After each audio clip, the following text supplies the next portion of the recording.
Ladies and gentlemen, welcome into Monday.com. Indaba, Africa. This is Chris coming to you once again live from central Pennsylvania. Hoyenand, South Africa, Sawubona, Dumela, Botswana, Bonjour, l'Afrique de l'Ouest. Welcome to everybody. How are you? Are you doing well? Welcome once again to Stray Voltage, the live stream here on Chris Wide Africa. I'm happy to see folks join me here in the stream. Hopefully, some of you just watched my video on Eskom, the South African state-owned electricity generating, producing, or lack of electricity and generating, producing company. The state-owned utility, which is responsible for delivering electricity to 58 million South Africans, and apparently is only capable of delivering electricity to about 35 million South Africans at any given moment in time. Folks, welcome aboard. Glad to see you here. I hope you've had a pleasant day in Africa. And if you're still here on the East Coast of the United States or somewhere further to the west where it's still early in the day, I hope you've had a good day as well on this Thursday, July 16th, 2020. Welcome, folks. Glad to have you here. Let me see who's in the chat, and I'll say hello to folks in the chat very quickly, and then we'll get you up to speed.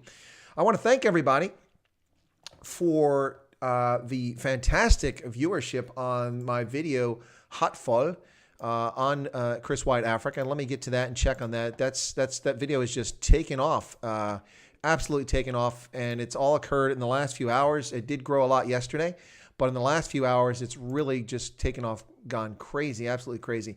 That video was Hotful with Ramaphosa, the NCCC, and the ANC. It's now surpassed 7,000 views, ladies and gentlemen. Thank you so much. Just 2 hours ago, it was just at 4,000 plus views. Really gone crazy in the last 4 hours. 700 views this hour with 7 minutes to go. 8:51 the last hour. Thank you so much for that. Awesome. Welcome to the 47 subscribers who joined this channel as a consequence of watching that video.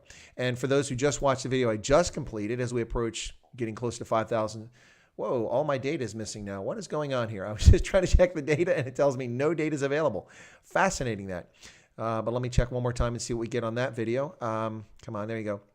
Yeah, we just premiered that, and we had about 140 people tune in while it was premiering. That's Arresting Failure at Eskom, Germany to the Rescue, talking about a story that appeared in the South African today, claiming that Germany has sending engineers and technicians to South Africa to help the state-owned company fix its problem with electricity generation. Well, in reality, we all know that there's plenty of qualified South Africans who are capable of helping Eskom fix the problem. But the problem isn't a technical problem. The problem isn't a capacity problem. The problem is a governance problem, an intrusion, and an interference from the ruling African National Congress in the affairs of what should be a privately owned entity, Eskom. There you go, ladies and gentlemen.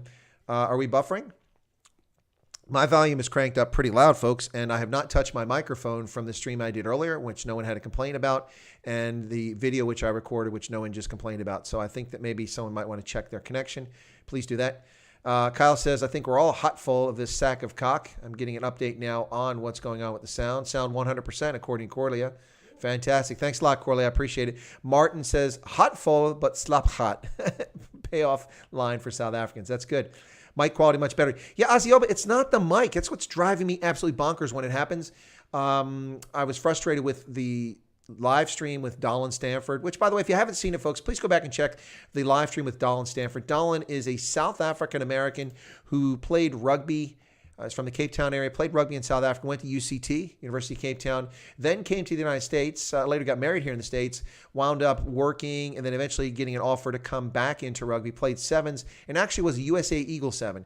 Fantastic. He did a really great job there, helped grow the sport immensely, finally got the USA Sevens to where it qualified to be in all of the tournaments each year for the HSBC 7 series. It was really fantastic. Talon is a commentator for World Rugby.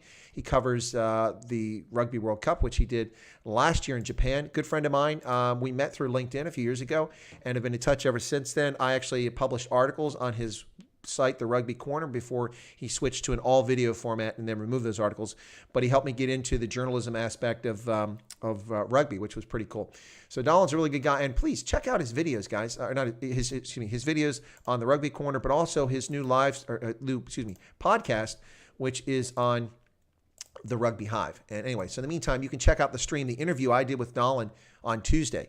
We were a little disappointed at the turnout at the time, and I'd say it had a lot to do with load shedding. People couldn't get online, but check it out. You'll enjoy that stream. But the reason I mention that is that for some reason with Zoom, my microphone, it sounded like I was in a closet somewhere. It was really bad. It wasn't the microphone. whereas Talon sounded fantastic. It sounded like he was right there with you.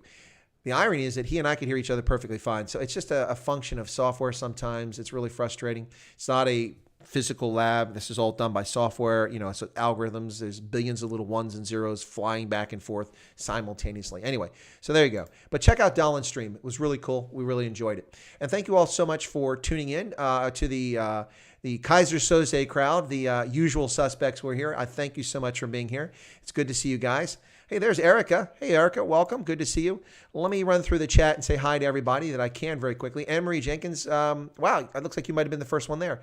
Thank you. Azioba says, excellent video on ESCOM. The reason why repairs and maintenance could not take place during lockdown was because the government could not bring in the German engineers. Okay. But they have engineers in South Africa. Why don't you hire them? They're qualified. And they haven't all gone abroad. Lazon says hello. Toon says hello. Rainier Duplessis, volume please. I've adjusted it. Kyle, Helen Duplessis. Helen, welcome. Good to see you there. Het Janse van Rensburg saying hello to inmates. Welcome, those of you trapped in South Africa. Ranger Jakes, good to see you there. Ranger Jakes, you and I still need to chat about getting you on the stream. Maybe next week, okay? I still want to get you on. Keith, I've been missing you for a couple days there. You've been busy? Check that later. Did you cover the Germans? Yes, I did. That's the video we're talking about, Keith, on ESCOM. We just aired it. That's the reason for the stream being a late start, because I wanted to air that video, and it took so long to load it up on YouTube, which is strange. It's not me. It's YouTube. What happens is that when you load things onto YouTube, they scan the video as you load it. Interesting process, and that slows it down. Otherwise, you can just upload it like that. I have a gigabyte of upload, or well, gigabyte of download. I think it's 250 megabyte upload. So that should just load like that, but it didn't. But that video was 1.2 gigabytes, I think, the data. So once they get a hold of it, they have another algorithm that compresses it and reduces it and keeps the quality. But it won't keep the high definition quality, because mine's in high definition. It reduces the standard definition. If it's less than, I think, 5 minutes, your video stays in high definition. Okay. All right. So Corlea, good to see you there. Tunes, welcome. Hendo. Hey, Hendo. Zioba, Jacques, Marauder, 8310. Well, thank you. Marauder, have we seen you before? Welcome. Welcome. Willkommen. Welcome in. Rainier says, okay, so ik kan niet lippies met die snor. Okay. Aaron Kokomor. I see you're there with Ranger Jakes. Thank you for joining the stream. So good. It was my pleasure to send those greetings and well wishes the other day to your significant other. My pleasure. Janse van Rensburg. Engineers at ESCOM is excellent. Fitters and turners, they can fit enterprise and turn. Whoa. Okay, good. ANC doesn't care about the... hey, Brett. Brett's here. Brett Sessoms, the American from Mississippi. He lives in a town where they worship. Patrice Lumumba. Anyway, there you go. All right.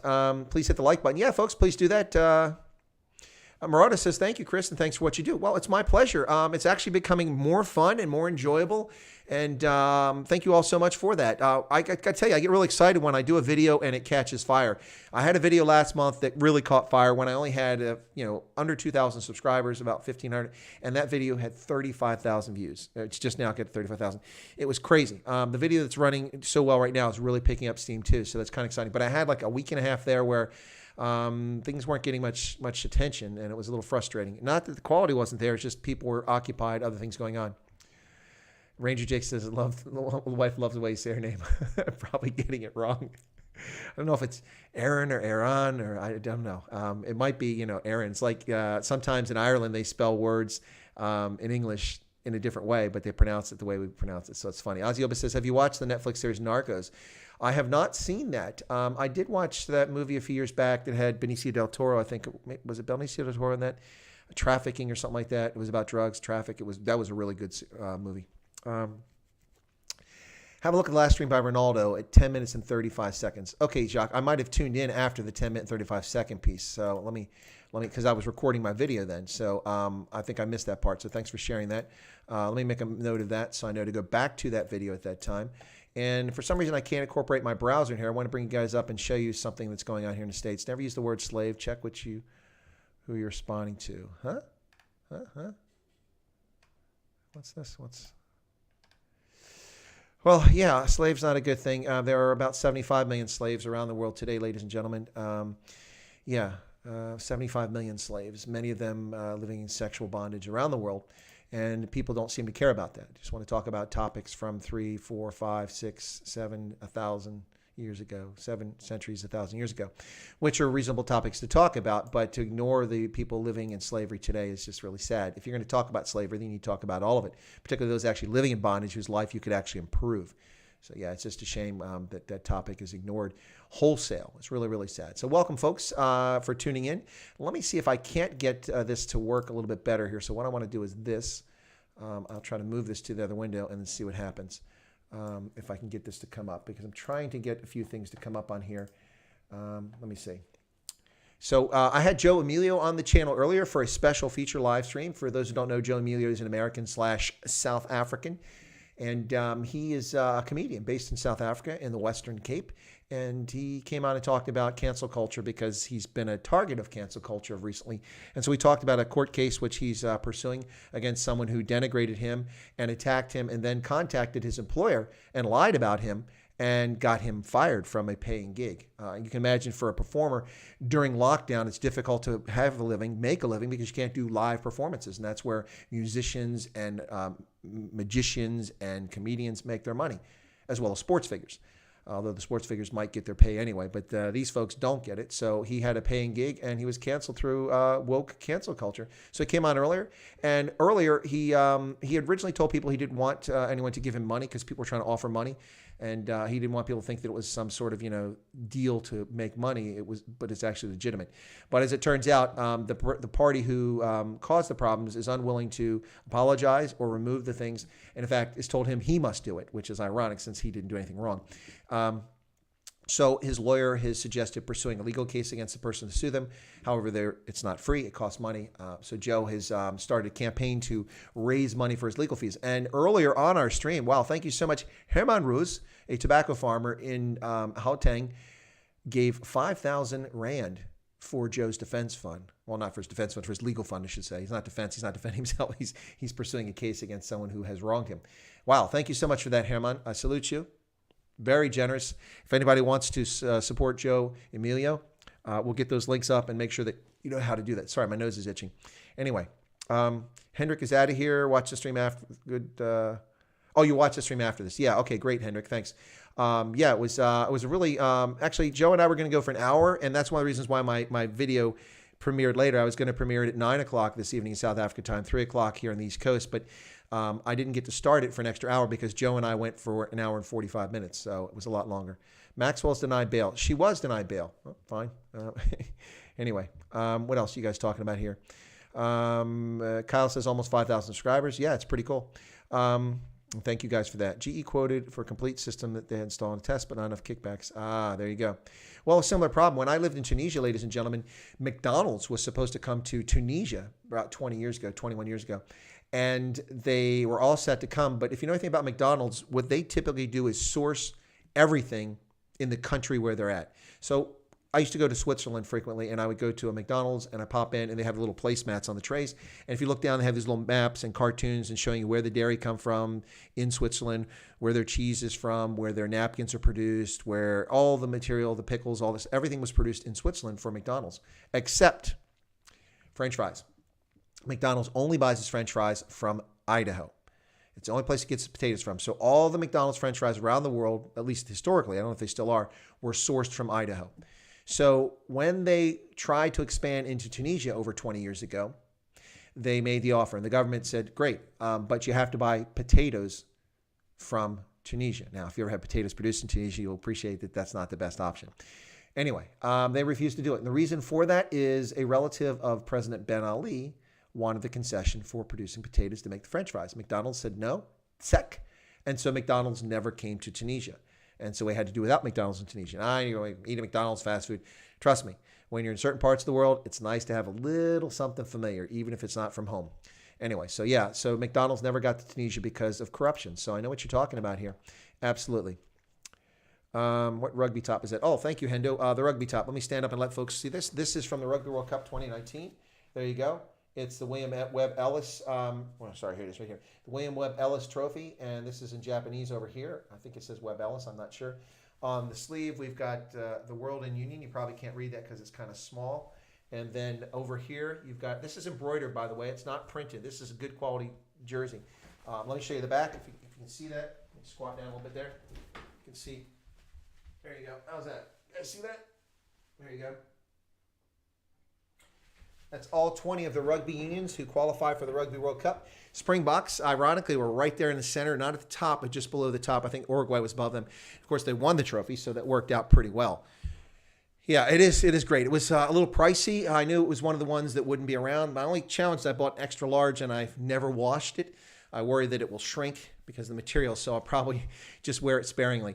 It's pretty cool. It is unique. It's they made a lot of these things from the Webb Ellis collection for the Rugby World Cup. It was pretty cool, and I bought several of these things. I bought them over the course of about a year and a half, so it spread out the cost of them.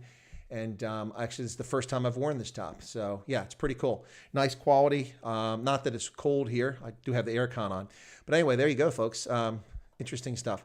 Really enjoy this top. So let me see. Jonathan Herman, welcome. What's that? Did somebody join? What do we got? Ann Mart just subscribed. Well, thank you for getting the zombie climbing up the Mahalisberg, Ann. We really appreciate that. Very kind of you. For those who don't know, every time somebody subscribes and we're live, that zombie will climb the Mahalisberg.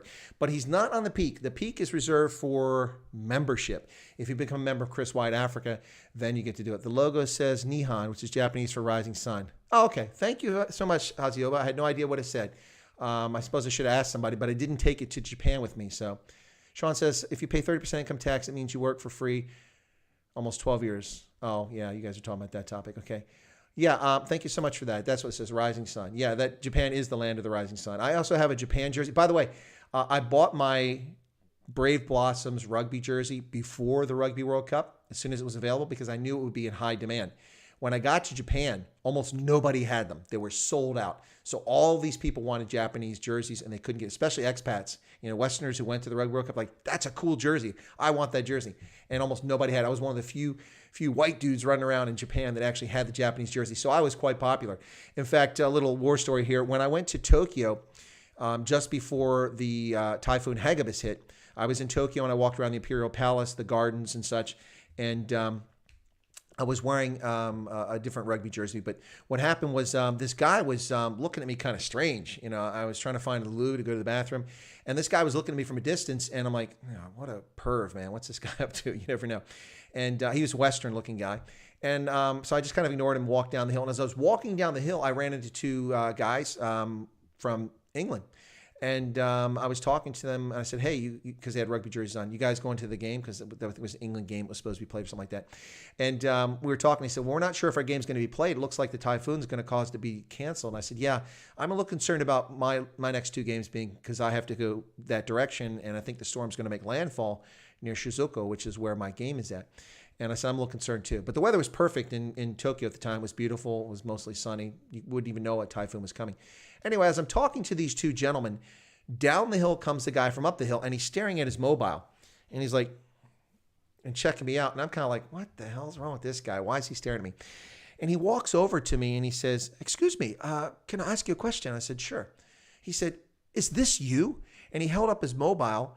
And what it was a photograph of me wearing the Japan jersey from when I was down in Fukuoka. I think it was Fukuoka. Not Kumamoto, but was it Kumamoto? Anyway, it was one of those, Fukuoka, Kumamoto, way down in the south of Japan. I had been in the game against France, and I don't know if they played Samoa or something like that. But anyway, it was a France game. I was there, and I had the Japan jersey on because I'm not a France fan. And it wasn't a Springboks game. It wasn't an Eagles game, so I wore the Japan jersey. And people loved it. Anyway, I was at that game, and I turned around and had a picture of myself taken with this beautiful sunset in the background and all the players on the pitch during the game. These French guys were sitting next to me in the row behind me, took the picture. And I didn't know this, but some Japanese saw me sitting there, and a whole bunch of Japanese also snapped my picture, unbeknownst to me. So that photograph of me, they posted on their Facebook site in Japan, and it went all over the world. So people all over the world were watching this photograph of me at a France game wearing a Japan jersey in Japan for the Rugby World Cup.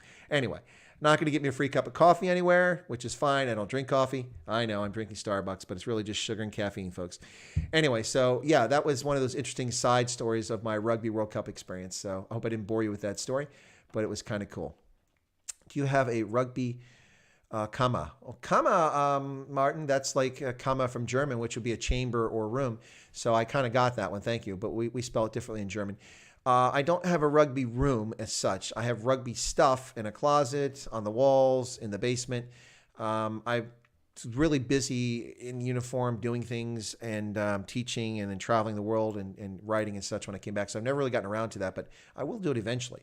But I have lots of things. So you've seen back here on my shelf.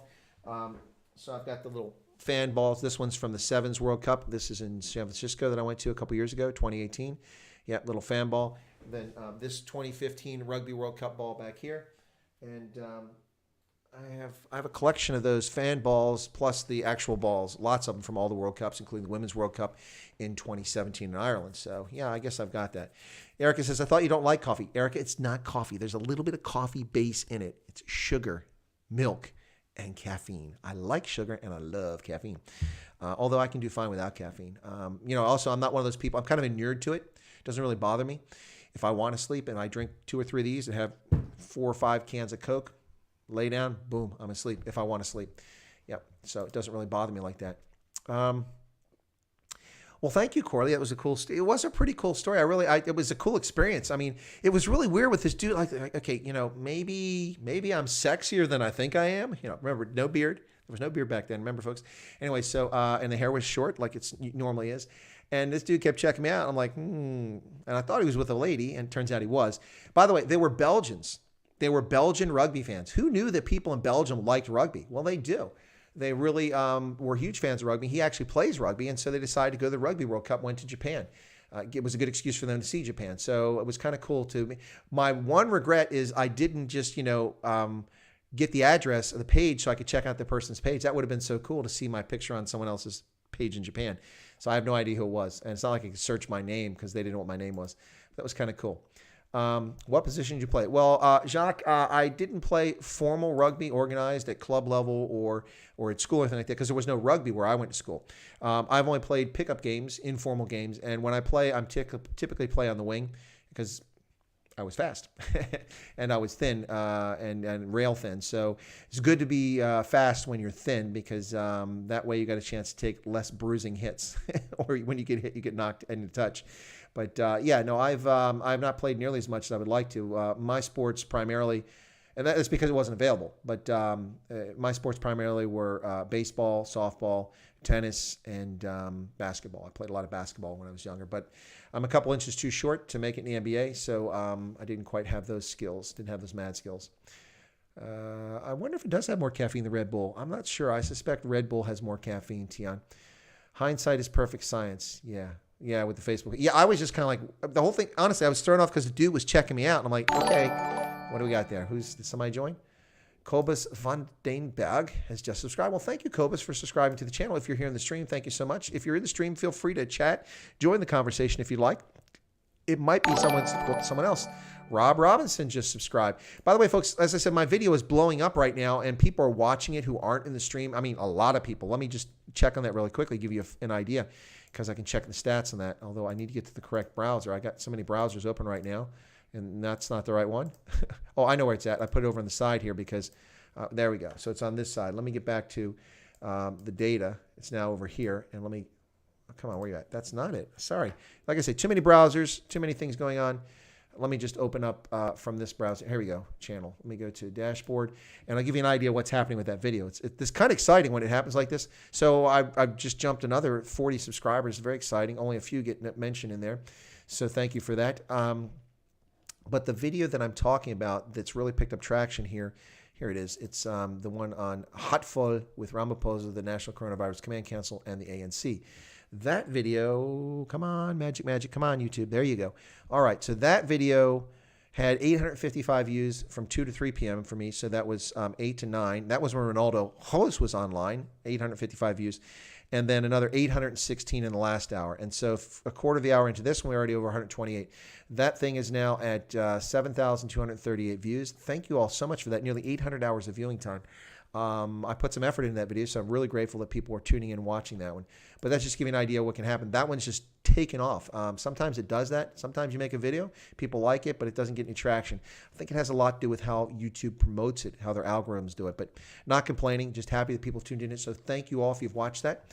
Henrik declared, can I share a link with you? Barry Guy now has some great rugby memorabilia. Yeah, Barry, but you can't do it in here unless you're a moderator. You can't actually put something in there. Who's stalking me? Helen, are you stalking me? So what you can do, though, Hendrik, is go to the About tab, and you'll find my email address there. What you do is, as you go to the About tab, and then you slide across. Let me see if I can find this very quickly and see which browser is going to be open here. Let me see. There we go. It's that one. Now let me find which browser that is. It's not that. So once I can find that browser, there it is. That's the one. Okay, there you go. All right, so there you go. All right, let me close out my picture so you can see this. All right, folks, this is the my channel. So when you guys go online, this is what you see. Oh, that's not him. So you see this actually. You see home. Let me get to there. Just a moment. Come on. A little bit faster. Be nice. There you go. Right. So as you can see, like right now, by the way, if anybody's curious, that's Kyoto from the tower in the center of town. That's the image looking out to the north.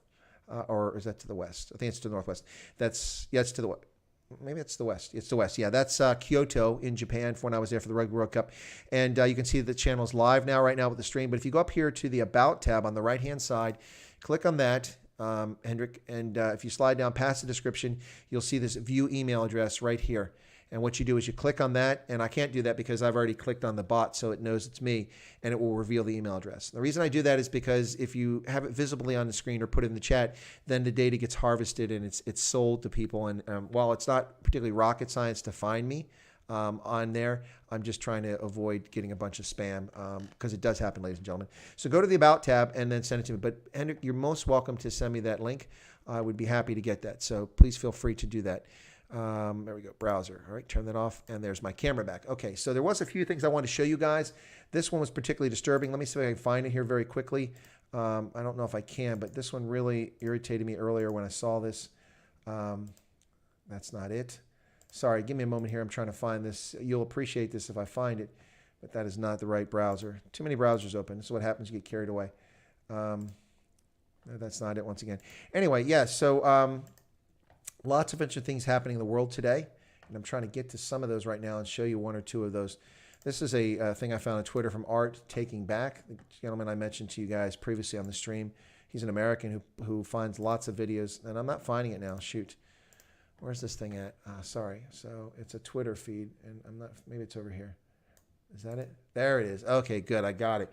Give me a second here, folks. I'm going to bring this up, and this is it's a minute long, and it's quite disturbing. This is what happens when people don't parent and when adults grow up and become of age, but they're not adults.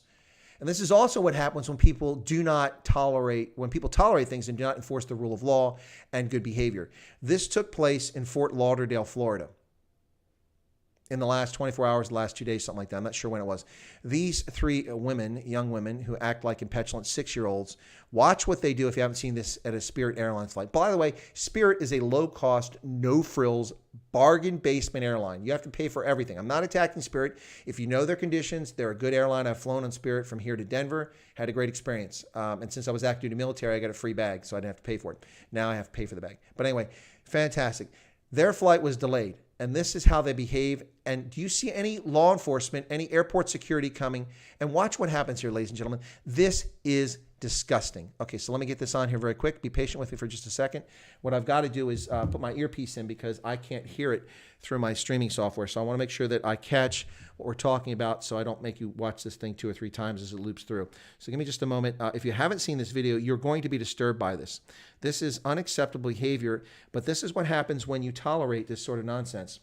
And now, because I've monetized my channel, it's trying to show me ads. Let me skip the ad. Okay. I ask you guys not to skip the ads when they come up because it actually generates a fraction of a cent for me. Here we go, ladies and gentlemen. This is what I want you guys to see. All right, here we go. What happened there? Sorry, it didn't come to the right channel. What is going on there? I just did that. Sorry. What the heck? And guess what? Okay, that's very annoying. That is not the one I just opened. I just had this straight on the browser, and now it's acting up. Okay, so that is not the browser I was looking at. How the heck did that happen? That's that one. Okay, so I got it. Okay. All right, give me a second here, folks. And what I'll do is reload this in the other browser. Okay, that is the True News one. Okay, so that is strange. All right, give me just a second here. All right, here we go. All right, now this is where it's at. So let me put it in here. It's picking its own browser, picking and choosing. Not supposed to do that, so I don't know why it did that. So let me get to this video. It's going to be worth it. So thank you for being patient. Give me a second here. This is Art Taking Back, who's a Black American who, come on, load, who covers things on Twitter, and he does a really good job exposing the conduct that's taking place in this country. Now let's see if we got it. There we go. Okay, here we go, ladies and gentlemen. Pay attention to this, and you'll see what happens. You'll see what I'm talking about. Now, okay, here we go. All right, so here we go. All right, you ready? And guess what? You trying to push every fight in this bitch. You can't even sue you. Fuck wrong with you? It don't work. They're throwing shoes. Attacking the airport employees from Spirit who are wearing black with yellow colors. She's got a look at this. She rushes. Physically assaults the employee.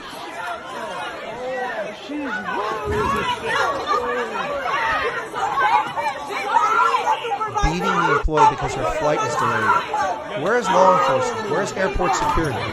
There's some goons, dude. They are goons out here. What the fuck? Oh, yo, wow. It's not over, ladies and gentlemen. Look by the door back there to the runway to the aircraft. Yes, do something else. That one slipped in there to avoid being assaulted. And guess what? You trying to push every fight in this bitch. Anyway, there you go, ladies and gentlemen. This is what passes for civil discourse in the society at this stage. Absolutely disturbing. Absolutely disturbing. I don't know what your thoughts are on that, but I find that disgraceful. You have to go through a body cavity search, body scans, your bags checked and inspected for everything under the sun to get through security to get into a terminal. But then once you're in the terminal where hundreds, if not thousands of other people are milling about, many unhappy about flights being delayed or having problems in their life, where is the security? Where is the security? They should all be arrested. You're damn skippy, Hendo. Absolutely ridiculous. You want to bet they don't? Do you know why? Do you know why? Because they're better than other people. Do you know why? Yeah, you know why. Begins with 3 letters. That's right. What a bunch of nonsense. What a bunch of nonsense. Criminals. Criminals. That's a felony. That's assault. Just throwing those things at those people is a felony assault. But actually going and attacking those people, those are, by the way, ladies and gentlemen, did you see any white people involved there? Was there colonists involved? Was white people attacking these poor, innocent young black women? No. This is their behavior, these 3 women. And who did they attack? The employees of Spirit Airline. Who were the employees? They were all black at the Fort Lauderdale airport. Disgraceful. Absolutely disgraceful. The fact that this nonsense happens in my country. Why did I spend 36 years in uniform supporting and defending the Constitution so that all people are treated equally and fairly, so that these asses can act like they're better than other people? Lock them up. If you can't be bothered to lock up the felon Hillary Clinton, lock up these clowns. Do not tolerate it. This is what's happening in countries or cities around this country today, ladies and gentlemen, because of people's political cowardice, afraid to be called something, afraid to deal with cancel culture. This is what's happening. This is pathetic. Pathetic. They attack those people for no reason whatsoever. Unbelievable. But that's what we're dealing with here in this country. Really sad to see that. Ranger Jake says, what the hell? Yep. Let me get back to catch up with you guys had to say in the chat here. Okay, Hendrik said he'll send me the link. Thank you so much for that, Hendrik. I appreciate that. Buy a donkey. Jansa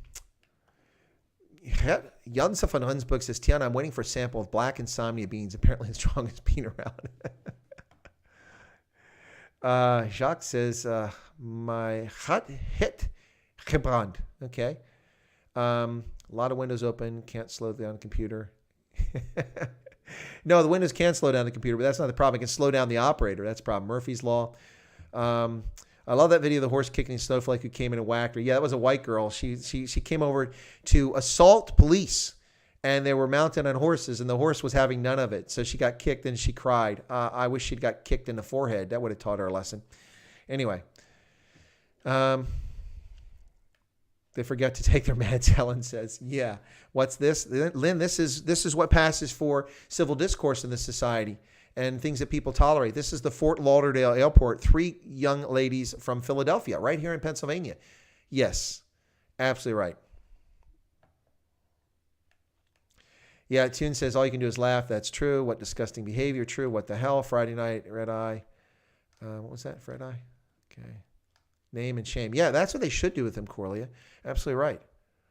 Black Friday sale behavior. Martin, that's a good comparison. Yeah, some people do lose their minds for Black Friday, which, by the way, ladies and gentlemen, is every Friday in South Africa now, courtesy of the African National Congress.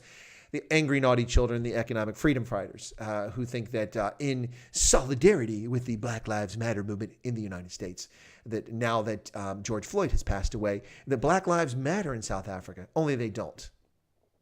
Black South Africans burn each and every day, and there's no Black Friday for them. Anyway, police are scared of being demonized. Jacques, you're absolutely right. They are scared, or being charged with crimes. Police officers charged with crimes for doing their job.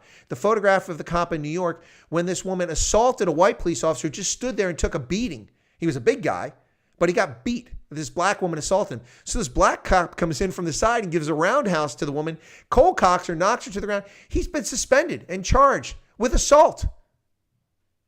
This woman violated the law. She's a felon. She assaulted someone, a police officer no less, endangering public safety. People forget police officers have sidearms, which are loaded. When you approach them, you enter into their space, and you can easily reach for that weapon. Every time somebody does that, they endanger public safety. And this police officer was suspended and reportedly charged. Insane. Absolutely insane. You're right. They are afraid. Cops are afraid. It's unfortunate. Berate, loot, and murder. There you go. Psychotic behavior, such cock behavior. Yep. BLM narcissist. Yep. Why are men standing around doing nothing? Terrence, I talked about this privately with someone about this. I said, part of the problem is this. If you get up, let's say I was there as a white man, and I intervene in that. Now, I'll say if I was at the airport, it'd be hard-pressed to keep me back from pulling these people off, assaulting those employees. But had I intervened as a white man, people videotape it, and I would have been arrested as a perpetrator, whether I did anything wrong or not. I guarantee it 100%. Guarantee I would have been arrested. Doesn't matter I'm a veteran. Doesn't matter I'm a former law enforcement official. I would have been arrested. In the meantime, somebody would have stolen my laptop and my bag. So it is an airport terminal. We wonder why people aren't intervening. There's more consideration. Some people have their children with them. This is the behavior happening in front of children. Shameful, demonic behavior. That's what it is. And they get away with it. Who knows what they've gotten away with in their lives and how they've abused people. 3 candidates that would fit in perfectly at UCT. They would be great for the science must fall movement, wouldn't they? That's right. All right. It's happening all over the world. It is happening all over the world. The world has lost its freaking mind. Lost its mind. Thank you, Jacques. Vutsarko is rolling his eyes like, what's going on here? Security has been told to stand down. Yeah, that's probably true. Good stream with Joe Amelia. Well, thank you, Lynn. I appreciate that. Joe and I had a good time. I'm glad you guys enjoyed it. And by the way, thanks to those who followed Joe's link. And if you've been able to help him out with raising money for the legal case, thank you for that. And especially thank you to Herman Roos, who gave 5,000 Rand. Wow. Woo, knock us out. So generous, Herman. Herman, also not exactly a guy rolling in the dough as he's dealing with the consequences of being forced to produce only half his tobacco crop and cigarettes being illegal in South Africa. Yeah, only the criminals are profiting, not legitimate people like tobacco farmers like Herman. So hang in there, Herman, one of only a couple hundred tobacco farmers in South Africa. Hendo says, what's happening in America? You expect this behavior to Banana Republic? Well, in parts of our country, it is a Banana Republic right now. That's the problem. This is what happens when smartphones become parents. Jacques, that's a good statement. Yes, Get You Online, Lynn. It's unbelievable. I have actually not aired on here, ladies and gentlemen, some of the violent assaults, like the elderly white gentleman in Portland or somewhere in California? Anyway, because I don't know the provenance of some of these videos, but sometimes just for watching its sake, it's important. But an older lady was knocked down by thugs, and this elderly white gentleman had crossed the street, walked over to help her get back up. She was knocked off her bicycle, and he was assaulted by a pack of rabid animals, and they beat him and chased him through the street. People stopped their cars and got out of their cars to join in beating this old man. People who hadn't even seen what had happened, whether he'd done something right or wrong. Pack mentality. I'm not aware of any arrest. Saw a white man in Washington, D.C. a month ago when this Black Lives Matter nonsense started. Yes, I say nonsense because it's not Black Lives Matter. It's political brown shirt behavior. Saw a video of a white man who was standing too close to a picket line, I guess, or where the street was blocked off. They surged through the police barriers while the police stood at the barriers, chased this man down the street. This video was all caught, started beating him in the street, hitting him in the head, knocked him to the ground, knocked out all of his teeth in one side of his mouth. He got up, all of his teeth laying on the ground, and they're still trying to kick him. Finally, someone intervened to protect him. Now, I saw the beginning of the video. Now, there might have been something happened before that, but nothing excuses that behavior. I don't care if you say the most vile things to anybody. But this person was just standing there when they went after him. Unacceptable. Unacceptable. We have places for those people. They're called jails. And that's where they belong when you behave in that fashion. By the way, just to make sure this is balanced and people think that this isn't one thing or another, I just showed you 3 despicable, reprehensible, shameful black young women. The people assaulting this white man were all white at the Black Lives Matter rally. There were no black people. In fact, the person who intervened actually got people off of him was a black guy. Very few black Americans have any respect for this nonsense. Very few support this nonsense. Most of it are woke, idiot, leftist, white Americans out there with this stuff propagating this. Showing up in places like Utah. 97% of the population are white. They're towns with no black people living in them. Because of racism? No, because people don't want to live in Utah. It's boring. The Mormons rule. They have a very strict religious code. They're not into drinking and gambling and alcohol like other folks are, or even caffeine and soft drinks. Not their thing. And so people just don't live there. That's not why it's white, because of racism, because they just don't live there.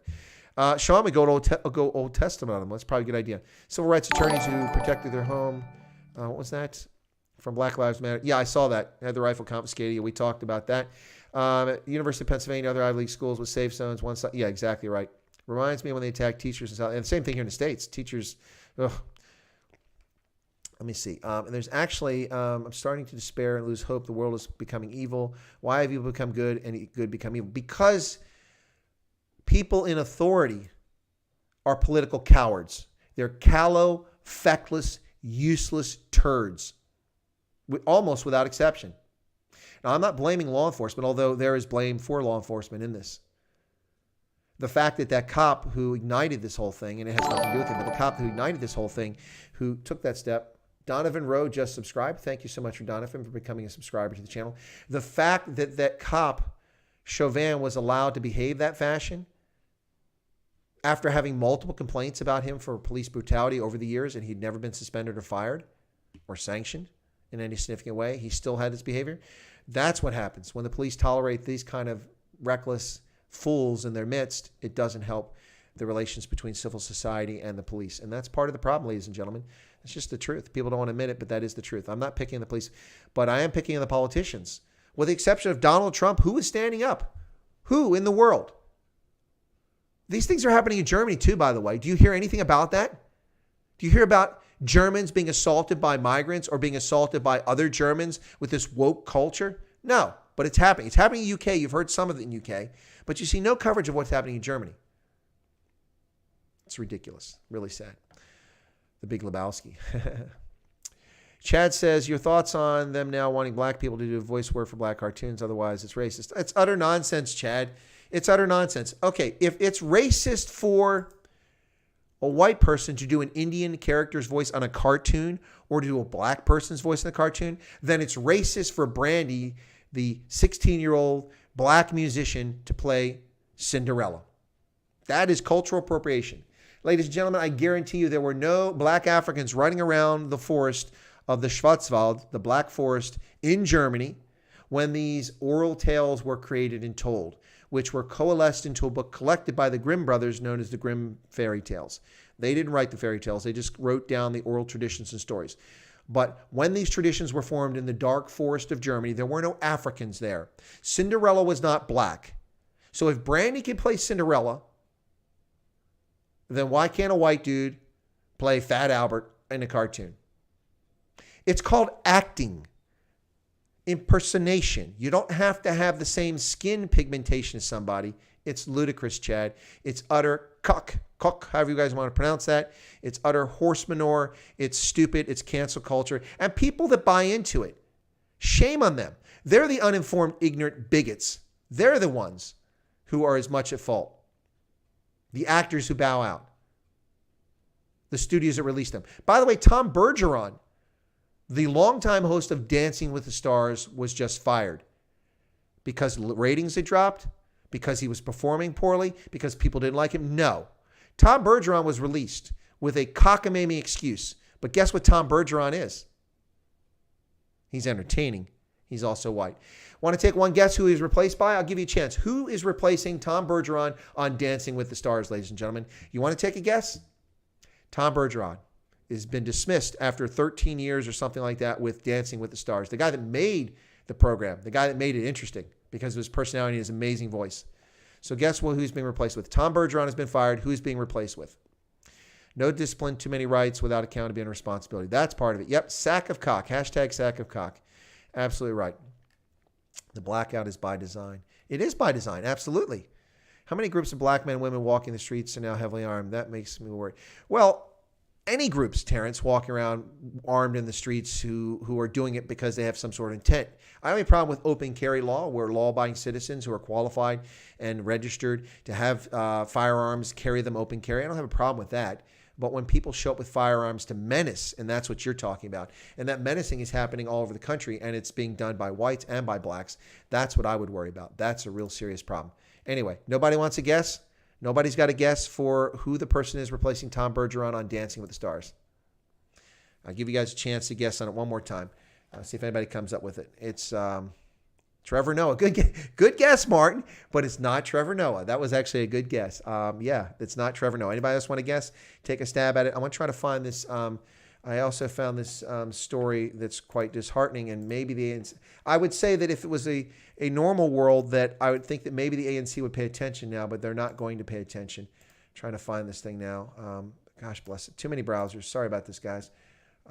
Actually, if I close some of these things out, that'll make it easier to find this.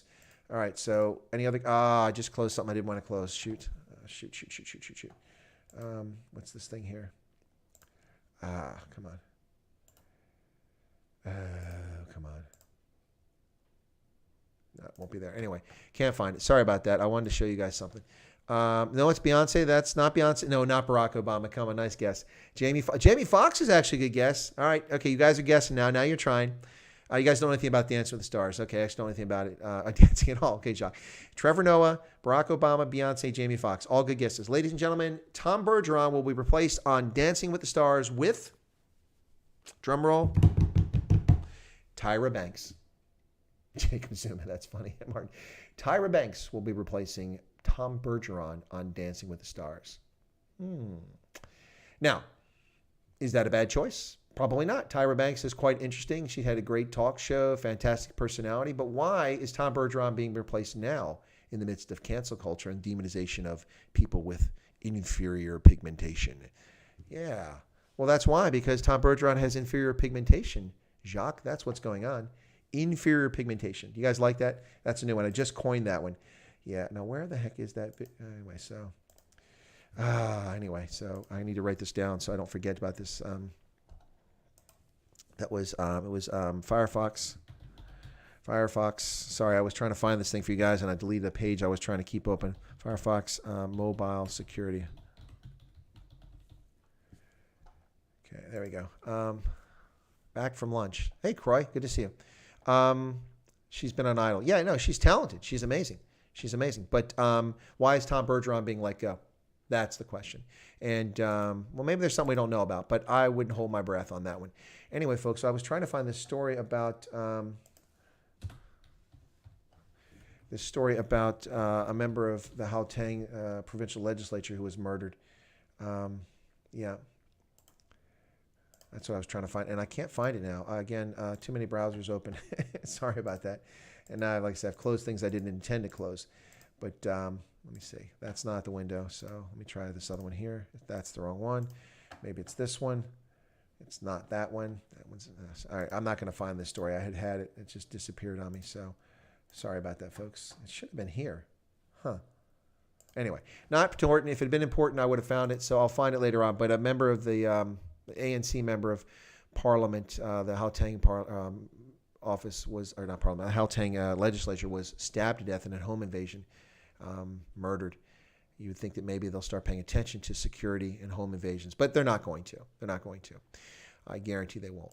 Yeah, it's just not going to happen, folks. So let me do this really quick. I want to share this with guys just so you know. Now, a lot of you watching the stream right now are members of Chris White Africa, and thank you so much for that. But tomorrow, which will be 1 month since we started the membership here on the channel out of popular demand because people asked for it. So tomorrow will be 1 month, the 17th. And on the 17th, I will be having the inaugural Members Perks live stream. So tomorrow there's a live stream for members that will be at 1 Eastern or 7 p.m. in Botswana and in South Africa tomorrow. If you're a member, you'll be able to tune into this. You'll be able to chat. And I'm going to have a Zoom session going. So if you'd like to call in, chew the fat, share what's on your mind. If you're hotful about something or you're happy about something, maybe you want to send out a greeting. You know, people never talk about that. If you want to come on and say hello to a loved one or you want to wish someone well, that's a good reason to call in too, not just because you're angry or you want to clear your conscience or your mind. Call in just to say happy things. Congratulations to someone's wedding anniversary, someone's birthday, something like that. But this will be for members tomorrow, Members Perks. It'll be my first ever live stream dedicated to members of the Chris White Africa channel. And the membership on that channel is now 71 members. So thank you all so much for that. That's pretty cool. Let me get that up and see if there's the member goal. I want to work on that really quickly. So yeah, so 71 members. That'll be tomorrow on the stream. Here we go. End goal. Let me reset this. Chris Wyatt memberships. And what we're going to do is put this up in a second in case anybody wants to join the stream tomorrow. I want to give you a chance to make sure you can still join the stream. You can join the channel. So that's what I'm putting up now is putting a new goal up. I'll put 80 since we have 67 or 71, excuse me. 71. All right. And we got to put down a day. So it's going to be 07, 17, and 2020. So now you're seeing the sausage behind the scene, folks. There you go. Right, done. Okay, that should come up now. Right, so if you want to tune in for that stream tomorrow, then what you do is you can become a member of Chris White Africa. There's 3 levels of membership. So we have Recruit Team Member, which is $1.99 in the U.S., different rates around the world, but they're all less than that. So, for instance, South Africa, it's 10 Rand, 9 Rand 99 per month to be a member at that level. And that gets you into some special perks and also will let you get into the stream tomorrow if you want to get in on it. Then at the platoon leader level, it's $4.99 a month. I forget what the amount was in Rand, but it's also less. And then the master and commander is $9.99 a month for the channel. So like I said, we have 71 members. And now you may be thinking, wow, that's a lot of money. No, it's not, guys. Let me just point out that the 9 Rand, it comes out to about 60 cents US per month to be a member. And YouTube takes 30% of that, so I get about 45 cents of that afterwards.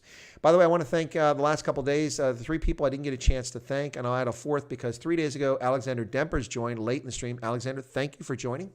And then 2 days ago, we had Barney Buys and Farmers Travelers joined at the Master Commander level. Thank you for that. And Rashid Rycliffe joined also. So Rashid, Farmers Travels, and Barney Buys joined 2 days ago. Thank you so much for becoming members of Chris White Africa. 71 members currently. Thank you so much for that. And those who super chat, thank you for that as well. Nicholas Groves gave a super chat earlier during the stream with Joe Emilio. Thank you so much for that. And yesterday I had super chats from Herman Roos, Anthony, and also from Deborah Olivier. So thank you guys so much for that. Really appreciate it. It goes a long way to helping out. Oh, Karen just upgraded membership to platoon leader. Well, thank you so much for that. It hasn't shown up on the screen yet, but it will be coming up in just a moment. Thank you so much. For the master and commander level, we get war stories first. Okay. I'll have to pick a war story that's unique because I've been telling some of the war stories, if that's what you guys want to do. But anyway, so I've set that goal for 80 members. So we're at 88%, almost 89% of the way there already. So thank you guys so much for that. Karen, thank you for upgrading your membership. Really appreciate it. It's very kind of you. But folks, feel free to become a member if you like. If you don't have the resources to become a member, it's fine. I'm not trying to pimp to get membership here. I'm just, since tomorrow is the live stream for members, you have to offer something for membership. You can't just say, hey, donate money to the channel and become a member and you get nothing for it. So there's got to be some perks for it. So one of the perks is these live stream, special live stream for members, member perks. So anyway, so if you'd like to get in on that stream tomorrow, there's still time to become a member all the way up until the stream starts. You can still probably join after it starts if you want to get in the conversation. So that should be interesting tomorrow. We're doing Zoom. Again, if you want to call in and say happy birthday to somebody or best wishes to somebody or thank somebody for something they've done in your life, or maybe somebody in your church has done something for the community and just want to share that, you're welcome to do that. We don't want to just whinge about things. It'd be nice to talk about good things for a change. So that's tomorrow on the members channel. Now, Marabani was supposed to come on and be my guest tomorrow, but I have not heard back from Marabani, so I don't know what's going to happen there. That was planned for noon Eastern Standard Time, 6 p.m. in Botswana and in South Africa for Marabani. But if he doesn't come on the channel, that's okay. It's not a problem. He's a busy guy working on his postgraduate work in the Netherlands. And if he does come on, we'll have him on, we'll talk, and then I have to get off at that hour because of the members perk stream that comes after that. So potentially I'll be on 3 times tomorrow at noon, 6 p.m., 1, 7 p.m., and again at 9 or 3:35, 9:35. So we'll see on Friday. Friday is a good day to go online. People enjoy coming on, winding down from the week and seeing what's happening. So let me see which, I never did find that thing. So anyway, I don't know why Karen's thing didn't come up. Is a membership? It's not there. It's listed. It should have come up. Anyway, so Karen upgraded her membership to platoon leader. Thank you so much for that, Karen. For some reason, it did not show up on the screen with the zombie. Maybe because it was an upgrade. Not really sure. But it is showing up in the chat, so thank you for that so much. I really do appreciate it. Let's see. All your live streams. Lynn says, all your live streams are interesting. Well, thank you, Lynn. I really appreciate that. That's the intent. I see you also follow Chad Prather. I do follow Chad. In fact, I used Chad's song on one of my streams. I asked for his permission. I got his permission. I got the license to use it on my stream and promote his song, and I was promptly hit with a copyright claim. And so I responded to the copyright claim and said that I had his permission, and they claimed I didn't have it. So they demonetized my video. That entire stream was demonetized. That's really frustrating, quite annoying, folks, when they do that nonsense. It drives me nuts because I go to the trouble when I use things like that to get the artist's permission. I don't just use it. And while it was a satirical song, it was called the Lockdown song. I thought it was pretty entertaining. So he did 2 of those. Take this 6 feet and shove it, which is about the social distancing. And that's what got my attention to Chad's channel. Chad's a pretty interesting guy. He's got quite a big following. Pretty interesting stuff. Good old YouTube idiots. First live rugby stream. Which one's that? What's that? Endo.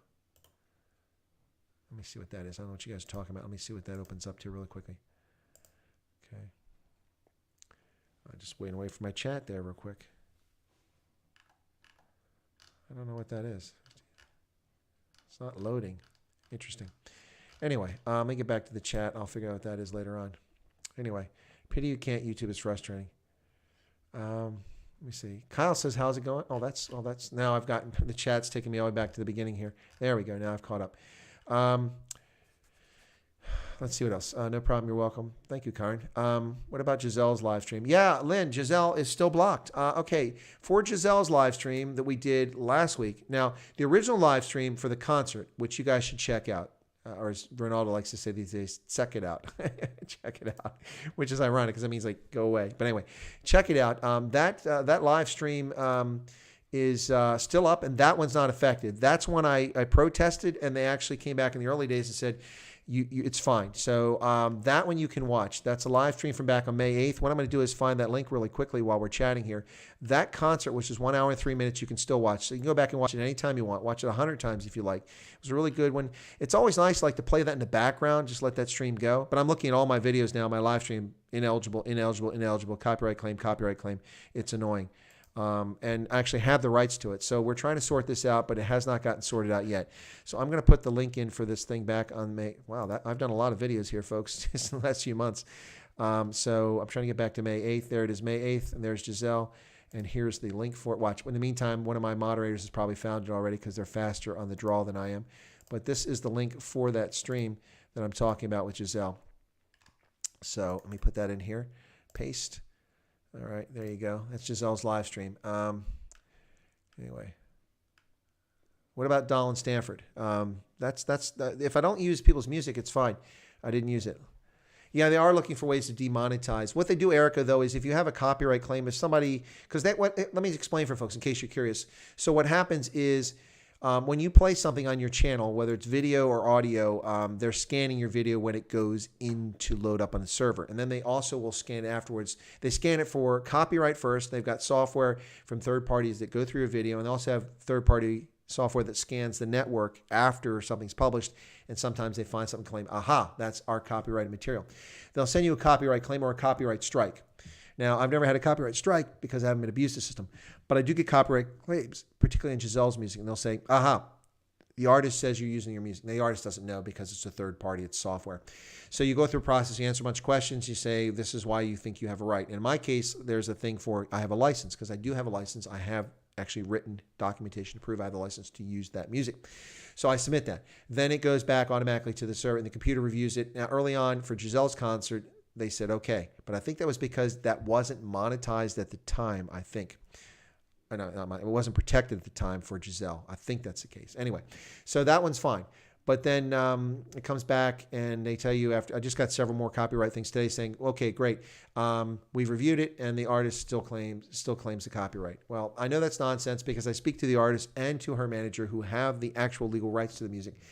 Same thing happened to me and Chad Prather. I played Chad's songs. I had his permission. I have the email. I have a record of it. I told him that. I gave him date, time that he gave me permission, and then played the video afterwards, and I still get a copyright claim. Now, you get copyright claims, which aren't bad. It just prevents your video gets demonetized. But once you appeal the copyright claim while it's being disputed, they have up to 30 days. Any money you earn on the video goes into escrow, so they hold on to it. And if you get permission, then you get the money. If not, then they get your money.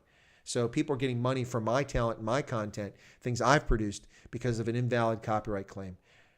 It's frustrating. Now, anyway, so that's just how they do it. And then they have a copyright strike. If you screw up and abuse it too many times, they give you a copyright strike. And then you have the thing that happened with Giselle's stream we did last week, in which she came on. We had 257 people tuned in during the show, but nobody since then, because I played like 9 of her videos, all of which I had permission for. They even had turned off the software that was supposed to do this, but it takes like 10 days before it stops doing it. So that one didn't even say copyright claim. It said blocked.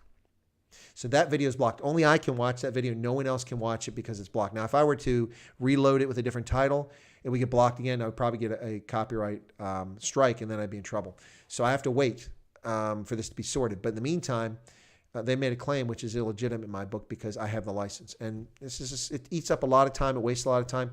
Listen, I appreciate protecting the artist's property. I'm all in favor of intellectual property protection, of copyrights, of trademarks. It's necessary to have a functioning system. But it's also necessary to have a responsive system, not to screw people who have the authority and permission to use the content. And that's what's happened to me here. So it gets frustrating. Red tape. You're right, Helen. That's exactly what it is. Looks like Glenn Beck just uploaded another chalkboard segment. I haven't watched Glenn Beck in a long time. Jacques has 9 subscribers and no content. Yeah, that's interesting. Maybe that happens too sometimes. Jacques says, I don't really have a channel, but thanks for subscribing. Benjamin DeClerc, Erica, go figure. The money goes in their pocket. Yeah. YouTube. Well, it doesn't hurt YouTube because if it's demonetized for you, it will still earn money. If you set it for that, for YouTube, who gets their 45% cut of ad revenue, and then they'll turn it over to the artist or whoever claims it. Anti-left class action lawsuit against YouTube. Maybe there might be something else coming in from the government in the meantime about YouTube. Might be happening. Anyway, I thought people had to report it as having copyright. Yeah, what they do, Gareth, is it's software. There's something called CD Baby, which is automatic software that screens YouTube videos and Facebook and other places like that, and it screens content. It just goes through and it looks for it, and it picks up music. It's amazing software. Anyway, so it picks up music and it picks up video that you've taken from others. Now, I have used a piece of copyrighted film that's less than a minute, and usually that's not a problem if you use less than a minute, for another video I did, and I'm not going to mention which one that was, not music related, but it was someone else's content. I gave them full credit for it. That may or may not fly. We'll see what happens there. Section 235. What's this? All because the laws of the EU. No. It's not the EU. This is the U.S. too. We have laws here. We had laws long before the European Union had them. Donna Tango 63 says YouTube run by communist computers. Maybe. They just get a little carried away with it. So anyway, right, folks. Any things that you want to talk about on the stream today? The Joe Emilio thing was a lot of fun. Let me check on stats. Whoops, somebody just joined. Jason Carlsey just subscribed. Well, thank you, Jason. If you're in the stream, thank you so much. Feel free to join in the chat if you're in the stream. Anybody wants to become a member of Chris White Africa, it's available. Just check it out. Go right below the video and you'll see the join button, and you can join in that. As long as you got a credit card set up with Google and or YouTube or a debit card, you'll be able to become a member if you want to do that. Anyway, so we have a lot of members in the stream tonight, and they can tell you how good or not good it is based on their perspective. Anyway, so feel free to share that. I want to go back and check this video result real quick because that one was really climbing, really excited. Although I think it's going to slow down now because a lot of the viewership is coming from South Africa. And of course, it's late at night for you all.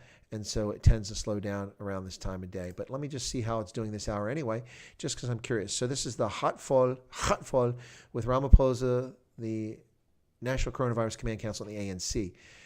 So this hour, we've had 475 people tune in. We're now at 7,600 views. Wow, that's awesome, folks. Thank you so much for that. Really cool. Apparently, people are enjoying that video. It's really taken off. I'm grateful for that. Hopefully, we'll do the same thing with the SCOM video. But I'm not going to try to slow down that horse. I'm going to let that star ride and that meteoric rise as long as it can to get viewership on that. Oh, Helen's going to bed because it's bedtime. Chat about load shedding. Yeah, let's talk about load shedding. Okay, sure. Subscribers rising fast again. Yeah, I know it's back on track here after some games, but I got to tell you, let's talk about that. Subscribers, and let's talk about load shedding. So first on subscribers. So last night, people started watching some content yesterday, and my numbers started climbing again. They've been kind of stagnant for a while and up and down in the same range for about a week and a half. And then last few days, it started climbing again. Well, last night, I noticed my subscriber base climbing. It went from 4380 to 4430 something.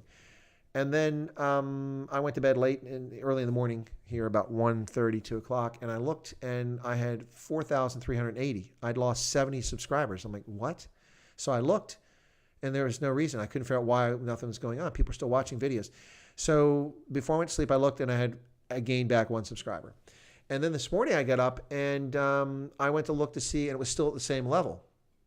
About 8:30 this morning, I looked and I was still at the same level. And I'm like, I haven't gained any subscribers since like 1 o'clock in the morning, or lost subscribers. That's really unusual, especially since it's daytime in South Africa. And a big chunk of my subscribers come from South Africa, or expats, South Africans around the world. So I looked, and then I went to look at the data, and I noticed the June 12th through the 14th, all the data was missing. It said I had 0 views and no hours watched on June 13th, which I know is nonsense. I had 950 hours of content watched today. It was one of the best days I ever had. What's going on here? And it had been reported that way before. That's how I knew about it. So I don't know what's going on with YouTube and their metrics and their data, but it said that data was missing and it was being analyzed after it had already been reported. So then I haven't checked to see if that data has come back, but later, as the morning progressed, suddenly subscribers started coming back. And by the time I went on live with Joe Emilio, I had gained back all of the 70 subscribers that I supposedly had lost overnight. They were back. I think what happened is that nothing happened, that their data was screwed up and they had misreported things, because I also got no notifications of new subscribers.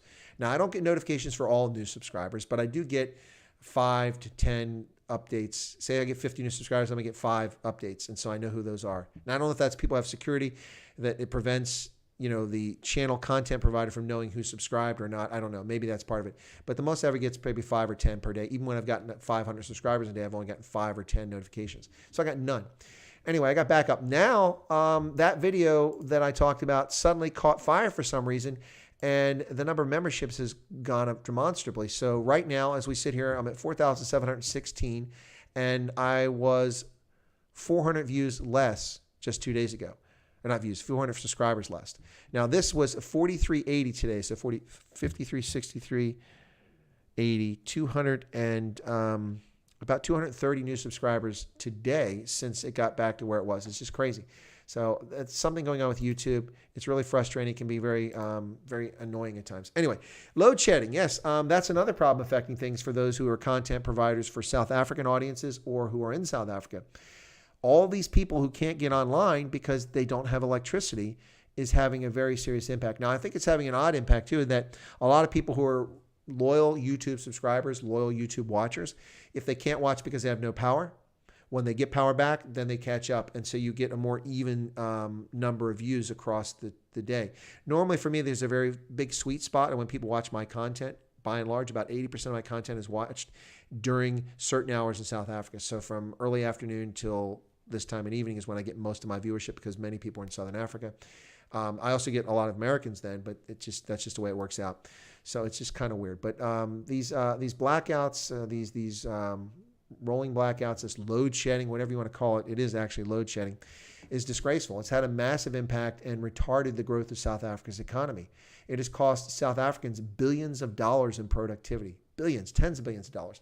And it has hampered foreign direct investment. It's hampered entrepreneurialism. It's also had a dramatic impact on people's personal budgets. People have to buy solar panels if they can afford them, or windmills so they can produce electricity for themselves, so they have security lights so they're not robbed and murdered in their sleep. Also, people that have to buy generators to keep refrigeration running at restaurants and tuck shops and spas and places like that, because there's no reliable electricity. You can't have the power go out and then all of your frozen goods or meat defrost and become wasted, or your drinks become warm. Nobody's going to buy warm drinks. They want cold drinks.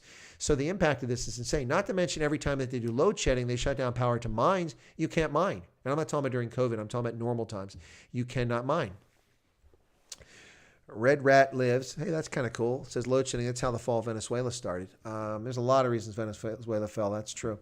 Yeah, it's just, that place is such a mess. And it all started with the socialists.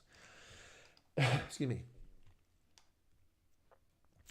Tunes enjoyed the deployment story the other night. Okay, cool. I'm glad you liked the FBI launching in a Bitcoin hack. That would be interesting. Keep on commenting. Lazan says, people are really becoming frustrated with the lack of services. I'm on a couple of security and community groups, and people are pissed talking about stop paying the rates and taxes. Yeah, no, I got you. Benjamin DeClerc says, well, we'll promote your talks, Chris. I've shared a lot, and everyone and be interested because you hit the nail on the head every time. Well, thank you, Benjamin. That's very kind of you. I appreciate that. Really do appreciate it. Thank you so much. Frustrating to see Germans coming to fix the problem. We have our own guys. Exactly, Safa Strong. That's exactly my point. And for my video that premiered, which delayed the start of this live stream because I got it up late, that's exactly what I talk about. It's comical to see, the Durko minister, Naledi Patel, talk about, the Germans coming to help us. Why do you need Germans? You've got South Africans. If you didn't demonize and attack South Africans and treat them like less than human beings by denying them employment in state-owned enterprises and forcing them to emigrate abroad so they can feed their families and have a life, then you'd have plenty of talented South African engineers, mechanics, and technicians. But no, you got to bring the Germans in? Utter nonsense. This is what happens with socialists. And the Germans will happily accommodate them because the Germans are concerned about German-owned businesses. BMW South Africa is an important part of BMW. Not a major part, but an important part. And it's a presence in Africa that BMW wouldn't have otherwise. Plus, they export a lot of parts to the United States under the Africa Growth and Opportunity Act, which make them cheaper than the BMW parts produced in Germany because Germans have to pay tariffs to get them into the U.S. So, yeah, it's a real problem. So that's why the Germans are there. Censorship is real. Epoch Times lost more than 150,000 overnight a month ago. Wow. That's crazy. Yeah, sick of load shedding. I got you, Graham. It's crazy. Yeah, Tunes. Yeah, tell people to work from home and then you cut their power and they can't work from home. Hendrick says, when the load shedding hits, we also don't have water for hours afterwards. Yeah, that's really weird. Because the water, if it's gravity fed, it shouldn't be an issue. But if you need pumps, yeah. But the reason that you're probably not getting water for hours afterwards is people are siphoning the water off of the water lines when there's no pumps pumping it through. And so you drain the pipes and they're empty. It takes a long time to refill them. I'm guessing that might be the reason. Load shedding corrupted data on YouTube. That could be part of it too. What is it about the kernel shaving for 5K? Yeah, no, someone was suggesting, because Joe Emilio is trying to get to 5,000 subscribers. Joe's got a long way to go. He's got less than 1,000, but you guys should check out Joe Emilio on his channel. He's a pretty entertaining guy. He does some interesting streams with other comics in South Africa, and he's trying to get 5,000 subscribers. So he promised to get a tattoo if he got to 5,000 subscribers by some date in August. I don't think he's going to get there. Maybe that's why he made the challenge to see if people would go subscribe to his channel. I'm not getting a tattoo. I don't have tattoos. My body is my temple, and I'm not corrupting my temple. Unlike these social justice warriors who want to tear down everything, I'm not going to damage my body just for that sake. Nothing against people with tattoos, just not my thing. I served 36 years in the Army and don't have a single tattoo. There you go. There's my thoughts on them. They're permanent. Anyway, so I'm not doing it. But Joe has got a challenge out there, and so someone suggested that I shave my beard if we get to 5,000 subscribers. No, if you get me to 10,000 subscribers, I might consider shaving my beard. But the problem, ladies and gentlemen, is that when people talk about my beard and I ask about the beard, because remember, active duty in the Army, let me see if I can find this picture if it's still there very quickly. I have this thing. So this is from a long time. Oh, actually, no, there it is. Does it come up? There you go. Ladies and gentlemen, that is me in 1987 in Bad Kreuznach, Germany, when I was the color bearer on the U.S. colors for the color guard for the 8th Infantry Division. As you can see, no beard. Bit of a sad mustache growth there, but no beard. And I was a sergeant then in 1987, and I was not in the infantry, but I am wearing infantry cord, infantry brass on my collars, and infantry belt around my dress blues. But that was me. The reason I wore it was for the color guard. We all had to wear infantry. And so I never had a beard, and I can never grow my hair this long since the last time I was in college back in the early 80s as a freshman. Not the last time, but the first time I was in college in the early 80s. So I have been growing this afterwards. But here's the thing, ladies and gentlemen. When the topic of my beard comes up, it's about 3-1 people saying they like the beard, don't cut the beard off. So anyway, I think I'm starting to look a lot like John Brown, the famous abolitionist who tried to end slavery in America. So maybe I'll go raid Harper's Ferry and get to the Union Arsenal there at Harper's Ferry. And because I'm starting to look like John Brown. Or Pete Retief. Also look like Pete Retief. But neither of them met an end that I want. Pete Retief was murdered by Dingani and his thugs after he watched his entire family wiped out. His party and his son wiped out, not his family. That's something I don't hope to have an end like that. So that's Pete Retief, his end. And then the other piece of this was John Brown was killed, executed for his insurrection there. So it hasn't come up yet for some reason. Now the super chats are not coming up, and the membership, and they're both open. See, this is software. It doesn't always want to work. So I want to make sure I recognize this. Bongani Nguenia says, Black Lives Matter has my friends doing... Oh, there it is. Bongani Nguenia's got there he is. Come on, there he is. Got him back in the right spot. There is the zombie climbing the Mahali's-bird. Thank you so much for that 35 Rand super chat, Bongani Nguenia. Bongani says, Black Lives Matter has my friends doing this holier-than-thou kind of thing because they post about police shootings that happen halfway around the world. Yeah, and I guarantee you, Bongani, that most of them are writing about police shootings that are non-existent or they're poorly informed. They don't know what they're talking about. I almost guarantee it, almost 100%. Because how many of those police shootings did they mention involve white folks? Now, I ran through the statistics. Let me see if I've still got it here. I ran through the statistics. Yeah, this is because I did the video on Donald Trump. This is the actual statistics from the Washington Post analysis. Now, the data is difficult to follow because law enforcement is at multiple levels, and there aren't requirements to report certain things in certain instances to the federal government. So states don't always report reliably. So you have national, then you have federal, state, and then you have local law enforcement. And at the local level, you have state police, then you have county sheriffs, you have local city police departments, lots of different things. And then at the federal level, you have park police, you have capitol police, you have military police, the list is endless. It's all over the place. So the Washington Post compiled 5 years of data. It doesn't say when, but I assume it's the most recent data.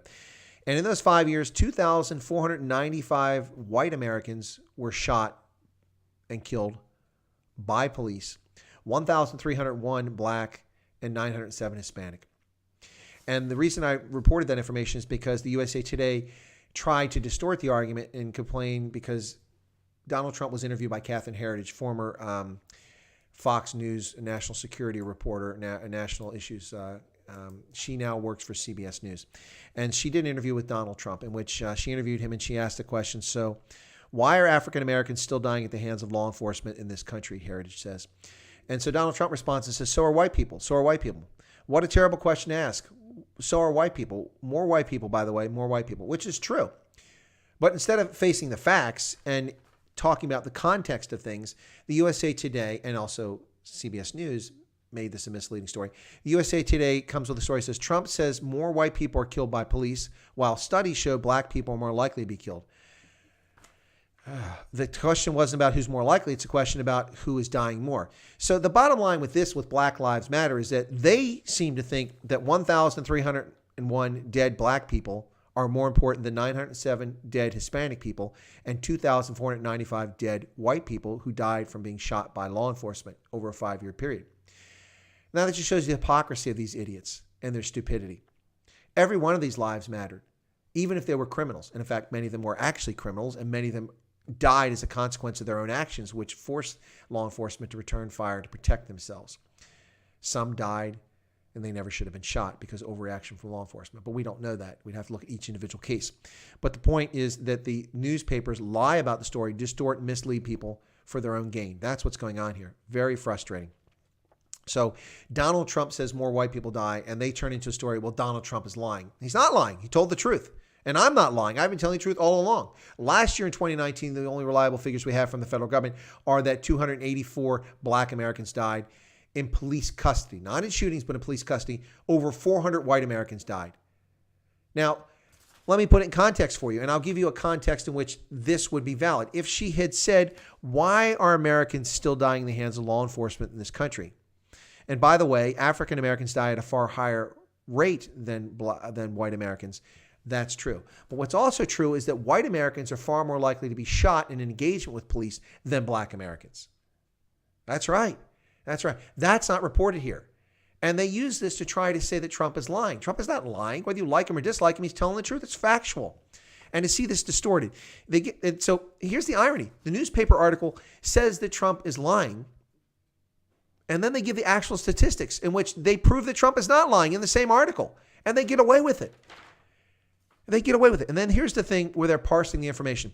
Trump's assertion that more white people are killed by police than black people is true only when the proportion of those killed in the overall population of white and black people in this country is not taken into account. What? That's insane. The bottom line is that as per 100,000 people, more black men are killed than white or Hispanics. That's true. Now, why is that, ladies and gentlemen? Are all these black guys that are dying living in rural, bucolic settings in New Mexico or Texas or North Carolina or Ohio or Pennsylvania? Do they live in small villages and hamlets? Some of them do.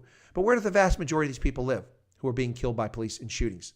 They live in inner city, urban areas, highly infested with crime, particularly drug-related crime, and many of these people are engaged in that. And that's why they're shot by police. None of that context is included here. And it doesn't matter anyway because none of that matters. What Trump said is not any of that. He said that more white people are dying in police custody than black people, which is simply true. Now, here's the other disgusting and vile part of this news story. They've now taken this. In the interest of full disclosure, for those who know, I've mentioned this before, but let me mention it again. Whenever I talk about the context of reporting groups in South Africa, because of the historical context of white and black used as a description for ethnic groups, even though that's not an accurate description, white, black, Indian colored, I always capitalize those words because South Africa context of white is ethnicity, black, same thing, even though they're multifaceted inside there. Historically in the U.S. and the rest of the world, when you describe people by their appearance, white or black or mixed race, you don't capitalize that. That's an adjective. And I have to give these people in newspapers a lesson in English grammar. That's an adjective. It describes a noun. White people. However, the media is now taken to every time they use the term black to describe black Americans, it's now capitalized. So, of course, they're going to capitalize white, right? No, they're not. So, of the three groups that are listed here in this story, white, black, and Hispanic, which is in pink right there. There you go. There you go. White, black, and Hispanic. Notice that the only one that's not capitalized is white. Black and Hispanic are capitalized. Now, that's unacceptable. And it only serves one purpose, to denigrate and delegitimize 226 million white Americans.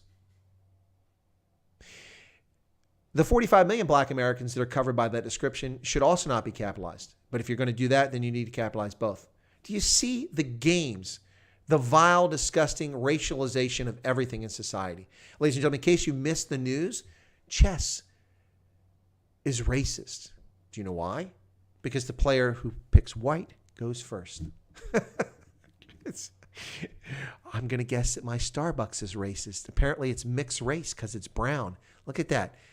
When we boycott Starbucks because they make racial drinks? Utter nonsense. Hey, Hendo, thanks for putting live stream on there with Dolan Stanford. Really appreciate it. Let me catch up on the chat here really quickly, see where folks are at. Somebody left a little. Okay. No tats, a rose. Tattoo becomes long stem over time. Cute. Keep the temple drapes. Lynn says, after 36 years serving your country, clean, short, back and sides, I think you're allowed to grow your hair. Well, thank you, Lynn. Just ask the Namibian ladies and take their word on the beard. I like the beard for what it's worth. Thank you, Erica. Appreciate it. Grizzly Adams. Yep. It was like 3 haha. Okay. Joe Emilio's link. Thank you so much for putting that in there. Benjamin was a corporal in the Sandef. Okay, cool. Also have a similar beard. Okay, Tunes. Cool. See the BS. Donna, it should be Donna Tango 63 says using black population has been a common plan from the inception.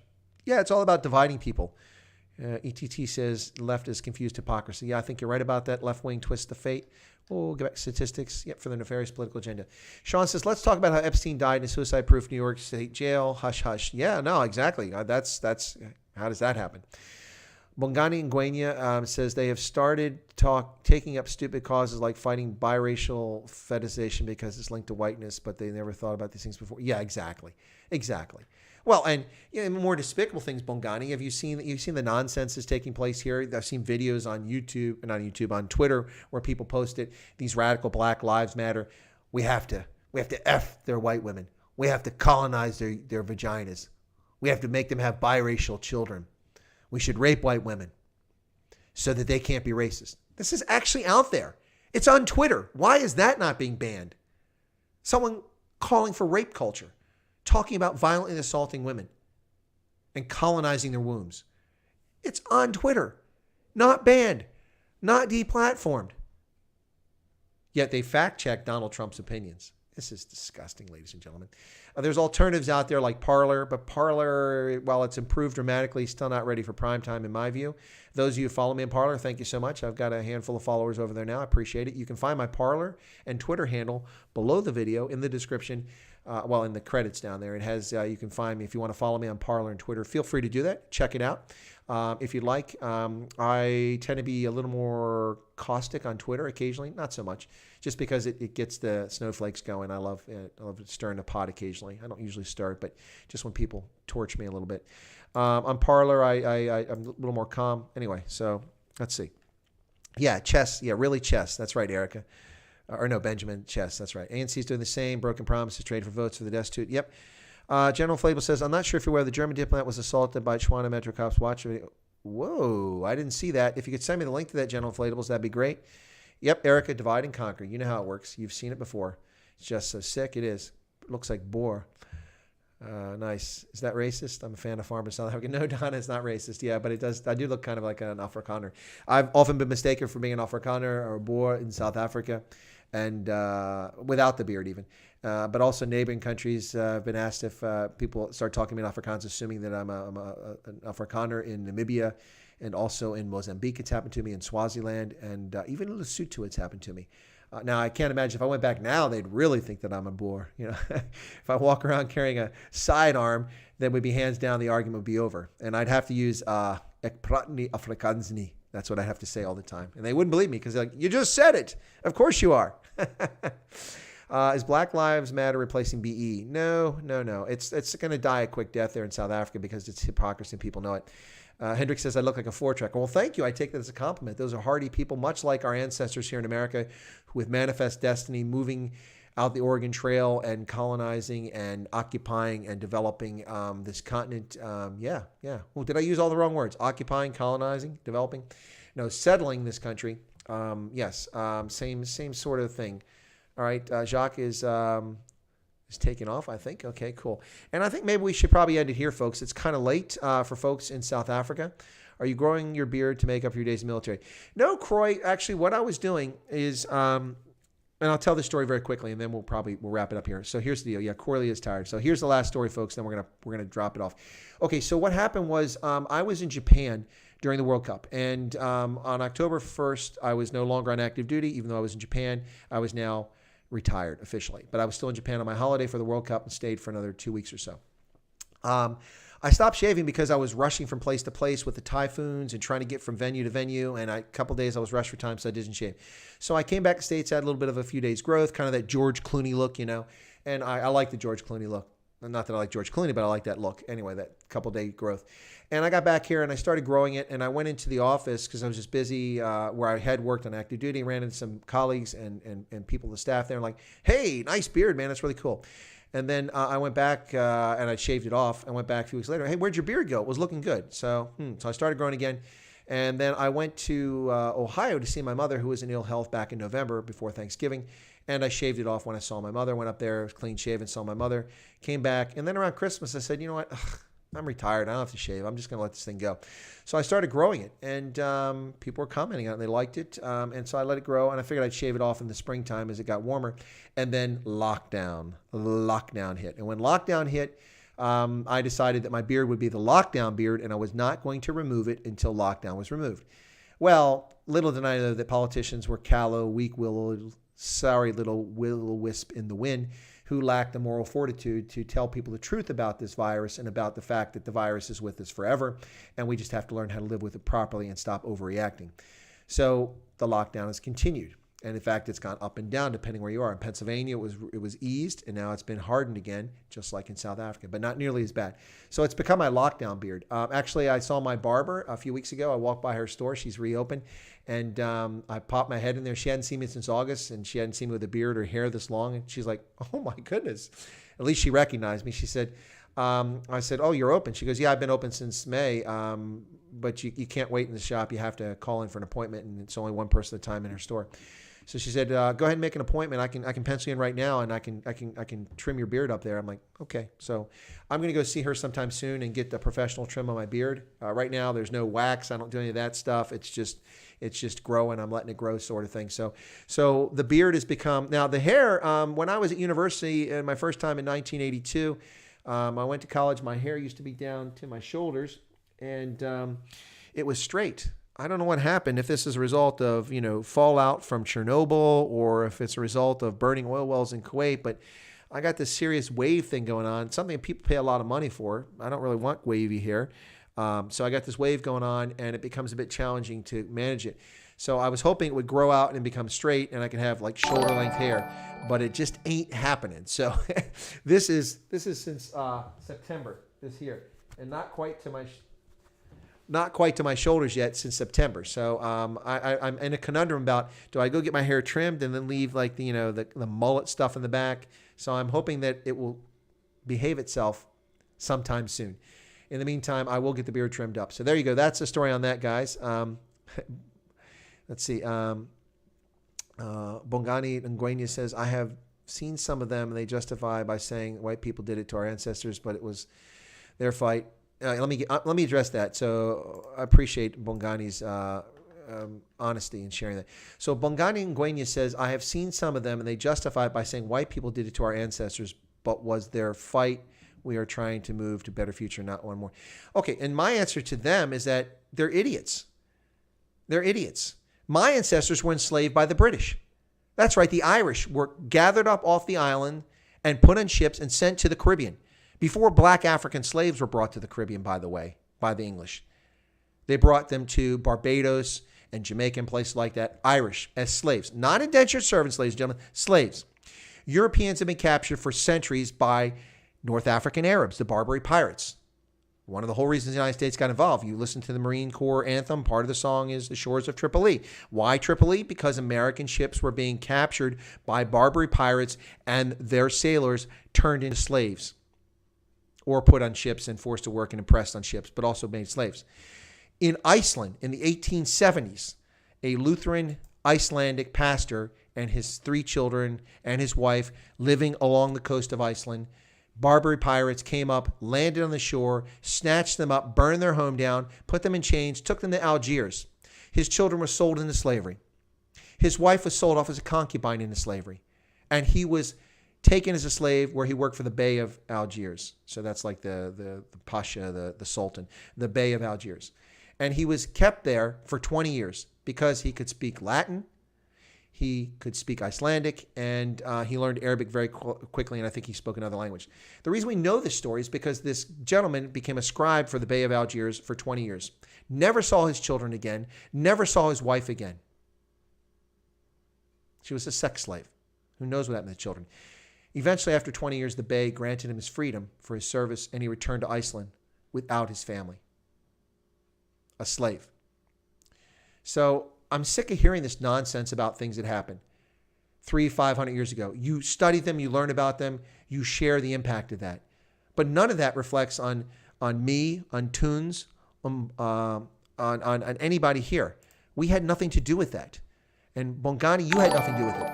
Should I blame the Zulu for the betrayal of Pete Retief and his party and the murder of 343 women and children when he sent impis to attack the loggers that were a few hundred kilometers from where they met with Dingani after Dingani signed a treaty granting the right to live in there and giving land to the Trek Boers. So should we hate the Zulu into perpetuity? Should we hate the Zulu for the Ndebele's betrayal? The Ndebele's attacks on the Basotho, on the Griqua, on the Tswana-speaking peoples of the Free State and the Transvaal region, or now Gauteng. Should we blame the Ndebele for that? Should we go back to when the Bantu peoples came down the Great Rift Valley and colonized southern Africa and displaced the Khoi and San from Zimbabwe? That's right, ladies and gentlemen. It doesn't belong to the Ndebele. It doesn't belong to the Shona. Zimbabwe belongs to the Khoi and San.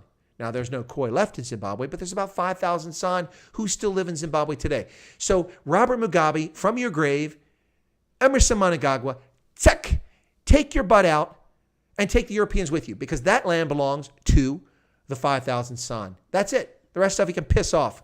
And the same in South Africa. All the whites, all the blacks, get the hell out. It doesn't belong to you. It belongs to the Khoi and San.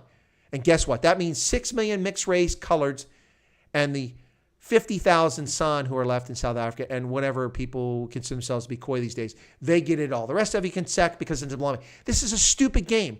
I don't mean to attack your friends in Guinea. That's not what I'm trying to do. But their logic is stupid. And it's propaganda being fed to them. It's a history of mankind. It's like this whole thing about slavery, blaming slavery on Europeans. Europeans didn't invent slavery. Slavery's been around for thousands of years. Ever since humans have coalesced in polities, they've abused others. And the slave trade in Africa long predates European arrival. That's why there were black Africans in the Arab world, because they were sent there as slaves by Africans through the Sahel, through the Sahara, to North Africa and to the Middle East as slaves and concubines for centuries. The reason Europeans got slaves is because they were freely available, because Africans sold them on the coast. It was a commodity, just like ivory, just like food, just like gold. Now, that doesn't absolve Europeans of being engaged in slave trade. But guess what? It wasn't Africans, it wasn't Arabs, it wasn't Asians who ended the slave trade. It was the British government who imposed a naval blockade in West Africa in the 18th century, the end of the 18th century. The United States banned the importation of slaves in 1807, took effect in 1808, ladies and gentlemen. Now, slavery wasn't outlawed until the end of the Civil War with the 13th Amendment in 1865. But the slave trade was banned. No people could be imported as slaves. So all the black Americans who have ancestry going back to the time frame descend from the 300,000 or so who were brought here in bondage from 1619 to 1808. Now, there were a handful of black Africans who were smuggled in with slave-running ships. There were a handful of them that came in, but nothing significant except to the people who were on those ships. This is an insane, silly, stupid argument to go back and regurgitate this. I asked this question. How is it? Are you still here, Bongani? Bongani, please be here, because I want to ask this question so you can ask this to your friends, whether you want to or not. That's your choice. Do your friends who think that it's okay to attack and steal and diminish white South Africans who were born after 1994, do they think that's justified because something happened to black people 100, 200, 300 years ago? What happened to those white people? Their families murdered and butchered by the Xhosa in the 9 border wars between the Europeans and the Xhosa on the Great Fish River in the eastern frontier. There were atrocities on all sides throughout those wars, and there were betrayals on all sides. There were black Africans who attacked white Europeans who they had agreements with, and vice versa. And oh, by the way, we can't accept this argument. Well, it's because they encroached on black land. No, the Bantu were encroaching towards the Cape. Both groups were moving towards each other, and they met up. No, it's absolutely silly. Why should white South Africans born after the end of apartheid be responsible for the colonization of the Western Cape? And why should Zulu be held responsible for what Dingane or Shaka did? They shouldn't. We shouldn't wipe out that history. We should learn from it. But you don't erase that history, and you don't blame people for the sins of the father. That's juvenile and childish. It's absolutely ridiculous. Oh, yeah, Bongani. Yeah. I'm not telling you anything you don't know. Thank you, Bongani. A salute to you. A salute to you. No, it's absolutely ridiculous that people actually have these arguments. It's silly. My ancestors were kings and queen of Scandinavian countries, of Denmark, of England, Anglo-Saxon England. But that doesn't make me royal. I don't have any claim on the British crown. That's insane. Edward Longshanks is my ancestor. I have no claim to the English crown. That's so long ago, it's ludicrous. Can I look and go, I'm proud to have that ancestor? Maybe not Edward Longshanks, but certainly William the Conqueror and Harold Godwinson. This is silly. It's silly, silly, silly. Now, if you are a black South African, a colored South African, or white South African, and your farmland or your urban settlement was taken from you in the 1980s, in the 1950s, into the 1910s, then you have a legitimate case, and you can make it if you were mistreated or maltreated because that you have a legitimate case. But to blame people born after the system, the people living under oppression in South Africa today are people living under ANC oppression, especially all of those born free after 1994. They had nothing to do with this. Nothing. It's like the argument of calling everyone in the South a racist because they fought for the Confederacy. Ladies and gentlemen, 3% of the people who served in uniform and fought for the Confederacy over the course of that time frame, 3% ever owned a slave. Just 3%.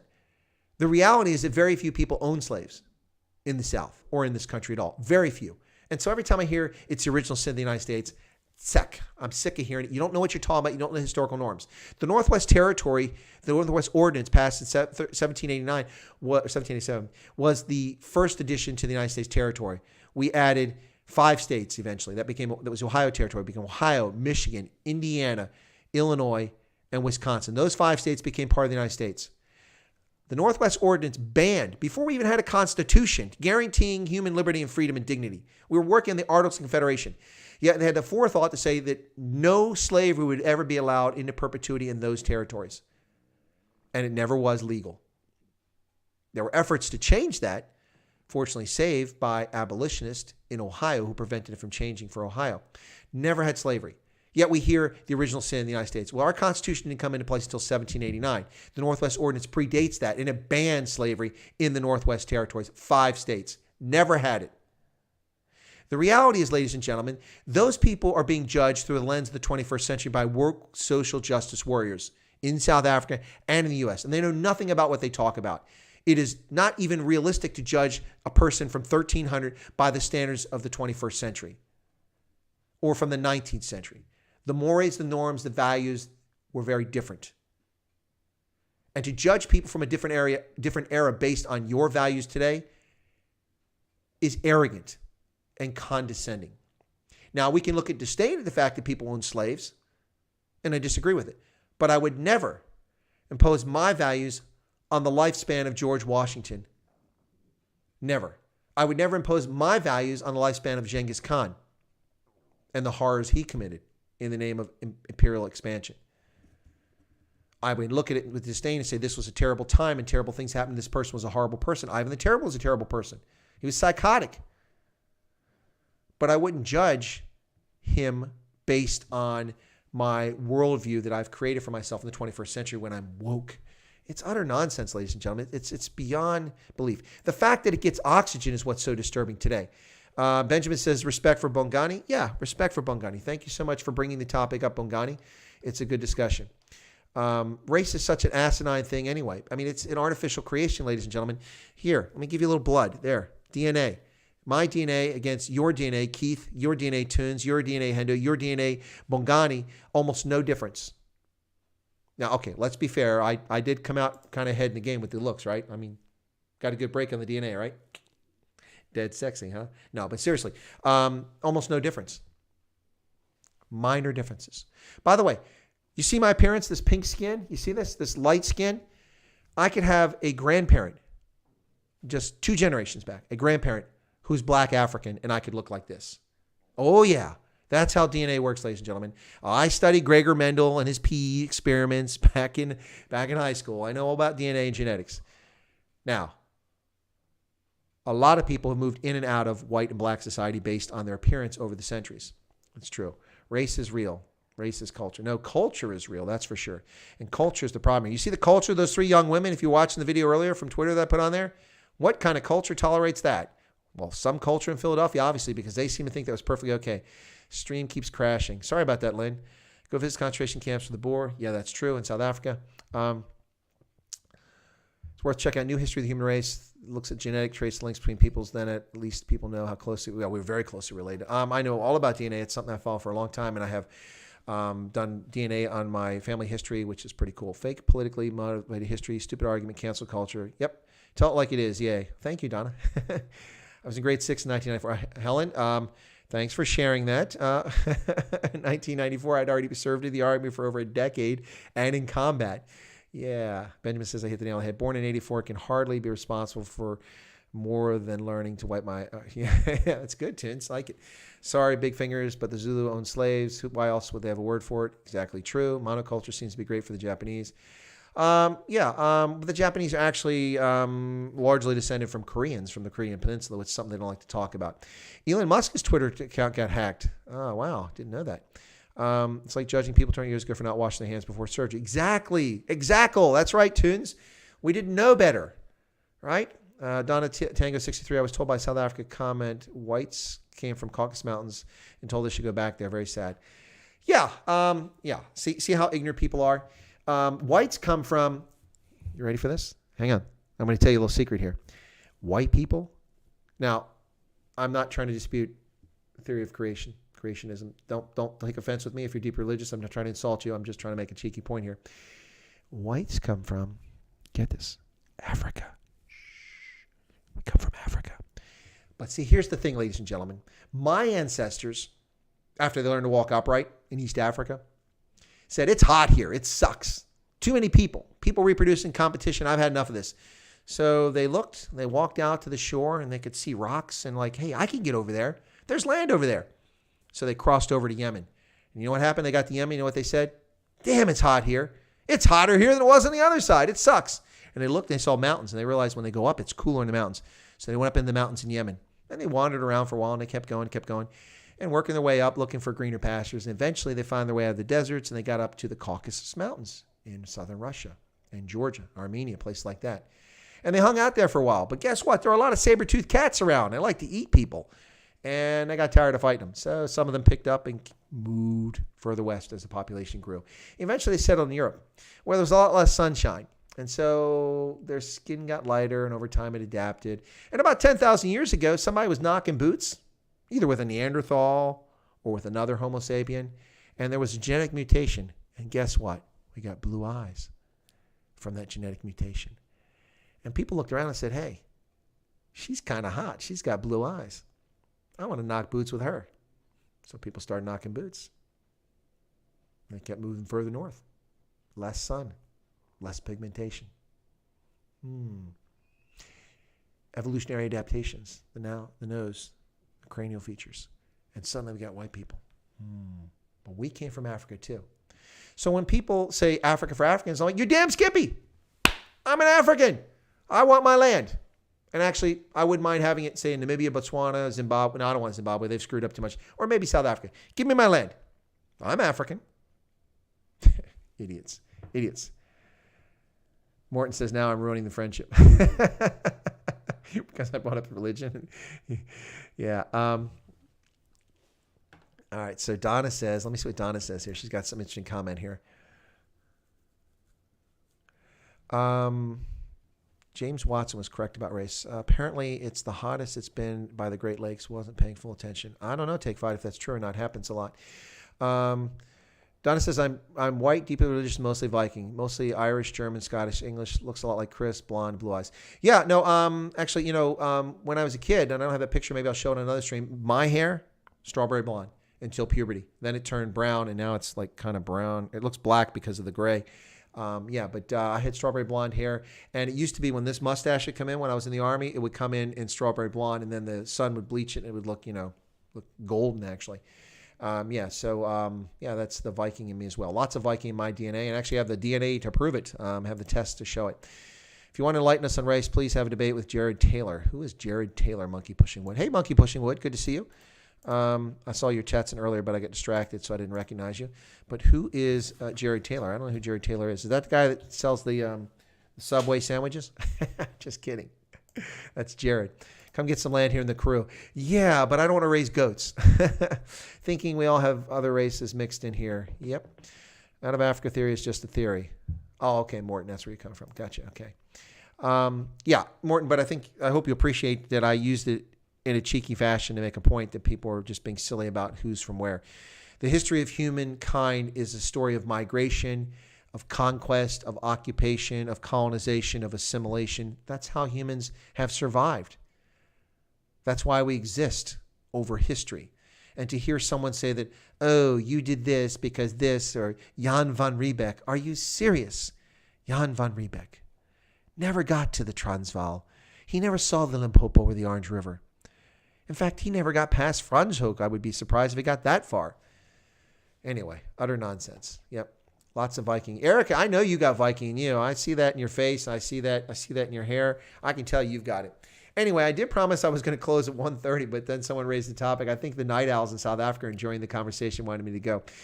Take 5 says, do you believe in Darwin's theory of evolution, or are you a naturalist? Well, I do believe in evolution. I can see it. I have proof of it. I mean, all I have to do is watch viruses evolve, and watch bacteria evolve. I can see it in almost real time, seeing evolution of species. Now, if you're asking me how humans got on the earth, if God created us, or if it was evolution, I don't know the answer to that. I do know the answer that I can dig up the bones and fossils of creatures that lived millions of years ago, and we can figure things out from that. So I don't know. I don't dispute people. I respect religion, and I respect people's faith, so I don't question that. But I do believe that species do evolve. Yep, sheep farming the crew. Yeah, scappies. The way we're going, one day we'll give old people grief because they used to eat animals. And yeah, no, they're already doing that. Gareth, they're already doing that. They're already attacking people for eating. You're killing the planet because of cow flatulence. How can you eat beef? I don't eat beef. I mean, I don't dislike it. I don't find beef very often that I enjoy. Botswana has some good beef. Argentina has some good beef. Namibia has some good beef. I'll eat that occasionally, but it's not something I eat very often. Not because I have a disdain for it, but just because I don't find good cuts. So I eat more poultry than anything else. But they're attacking people for eating beef. Are you serious? For eating meat. It's absolutely crazy. And they're trying to not just attack, but demonize people for it. It used to be they just went after the people who wore fur. And then they kept going. And now they expect us all to eat soy. Anyway, it's crazy. All right, so like I said, it's getting late, so it's finally tailing off. That last hour, I had another 504 people that tuned in for that video I was telling you guys about, and now it's down to just 175 in this hour because a lot of people are hitting the rack. It's starting to taper off. I hope it takes off again tomorrow. It's really exciting to watch the video. So 7,802 views. Thank you all so much for that. Buy a donkey. I guess full. Yeah, I'm very happy that people are watching that video. That's really cool. Thank you so much for that. Really going by gangbusters. Anyway, so as we come up on the 2-hour mark, I want to thank everybody for tuning in. I want to thank, I was going to say for the super chats, memberships, but I didn't get any of those. But we did get some more subscribers in this session. So thank you so much. Helen made us wimps. Cow goes moo and poop a lot. Shouldn't we de-evolve in South Africa's climate? That's funny. Plaisir. Buy a donkey. Yeah, buy a donkey. That's right. buy a donkey. Buy a donkey. That's right. Blaming cows for global warming too, as if animals choose to overpopulate the world. No, we overpopulate the world by breeding them for our purposes. I suppose that's our argument. But anyway, folks, coming up on 2 hours. So what's this? Remember the cow in the restaurant at the end of the universe in Douglas Adams' book. I do not, Mully. Hey, Mully, welcome. Appreciate you guys tuning in. Thank you so much. I was going to say thank you to the new Chris Wyatt members, but there are no new members in this session, so I won't thank you because nobody joined. And then thank you to the super chats, but I don't think there were any super chats, were there? Let me just go back. Oh, no, wait. Bongani had a super chat. Look at that. I almost fell down on the job. I must chastise myself for that. So let me look at the super chats. Bongani Ngueni gave a super chat of 35 Rand. Thank you so much for that, for sharing that, Bongani. I appreciate it. It's very kind of you. Really much appreciated. So thanks. So Bungani's, what's this? I'll hang out more now that I'm subscribed when life's not busy. Bye, y'all. Thanks much, Chris. Donna at Tango63. It was great having the chat. Really appreciate it. Molly, welcome. You came to the chat kind of late. Take a bite of my rump. Been force feeding myself grain for a month. That's funny. Okay, folks, coming up in 2 hours, we're going to wrap it up here. Thank you so much. Tomorrow on the channel, we may or may not have Marabani at noon Eastern Standard Time, 6 p.m. in Botswana and South Africa. For sure, there will be a members perk stream at 1 p.m., 7 p.m. in South Africa and Botswana. And then there'll be a Stray Voltage live stream later in the evening. Anyway, so that'll be at 9:30 in 9:35 South Africa and Botswana, and at 1:30 excuse me, 3:35 here in the U.S. So that's tomorrow. Thank you very much, everybody, for tuning in. Really appreciate your patronage and your patience and sticking with me late on this stream. Really, I know it's late for folks there, coming up on midnight, so have a good one. Tin says, lekker, Colonel Umpal. Will ye or will you nie? Will you or will you not? I don't know. Yeah, am I going to drop off? Actually going to drop off, and I'm going to catch it. So earlier, I dropped off the stream, and I didn't use the closing video. And what happens is I cut off my words because I'm a few seconds ahead of you guys. So when I hit end stream, it ends instantly. So I'm going to do the proper way with the Stray Voltage closing video here. But I want to close out a few things so they're not bothering the screen. Get rid of the member goal. And then I'm going to get rid of myself, and I'm going to close out properly. So God bless. Thank you all for tuning in. Really enjoyed you guys being here. Be safe. Sleep well. Keep your doors locked. Keep your sidearm close. And keep your dogs handy. All right, folks, hang in there.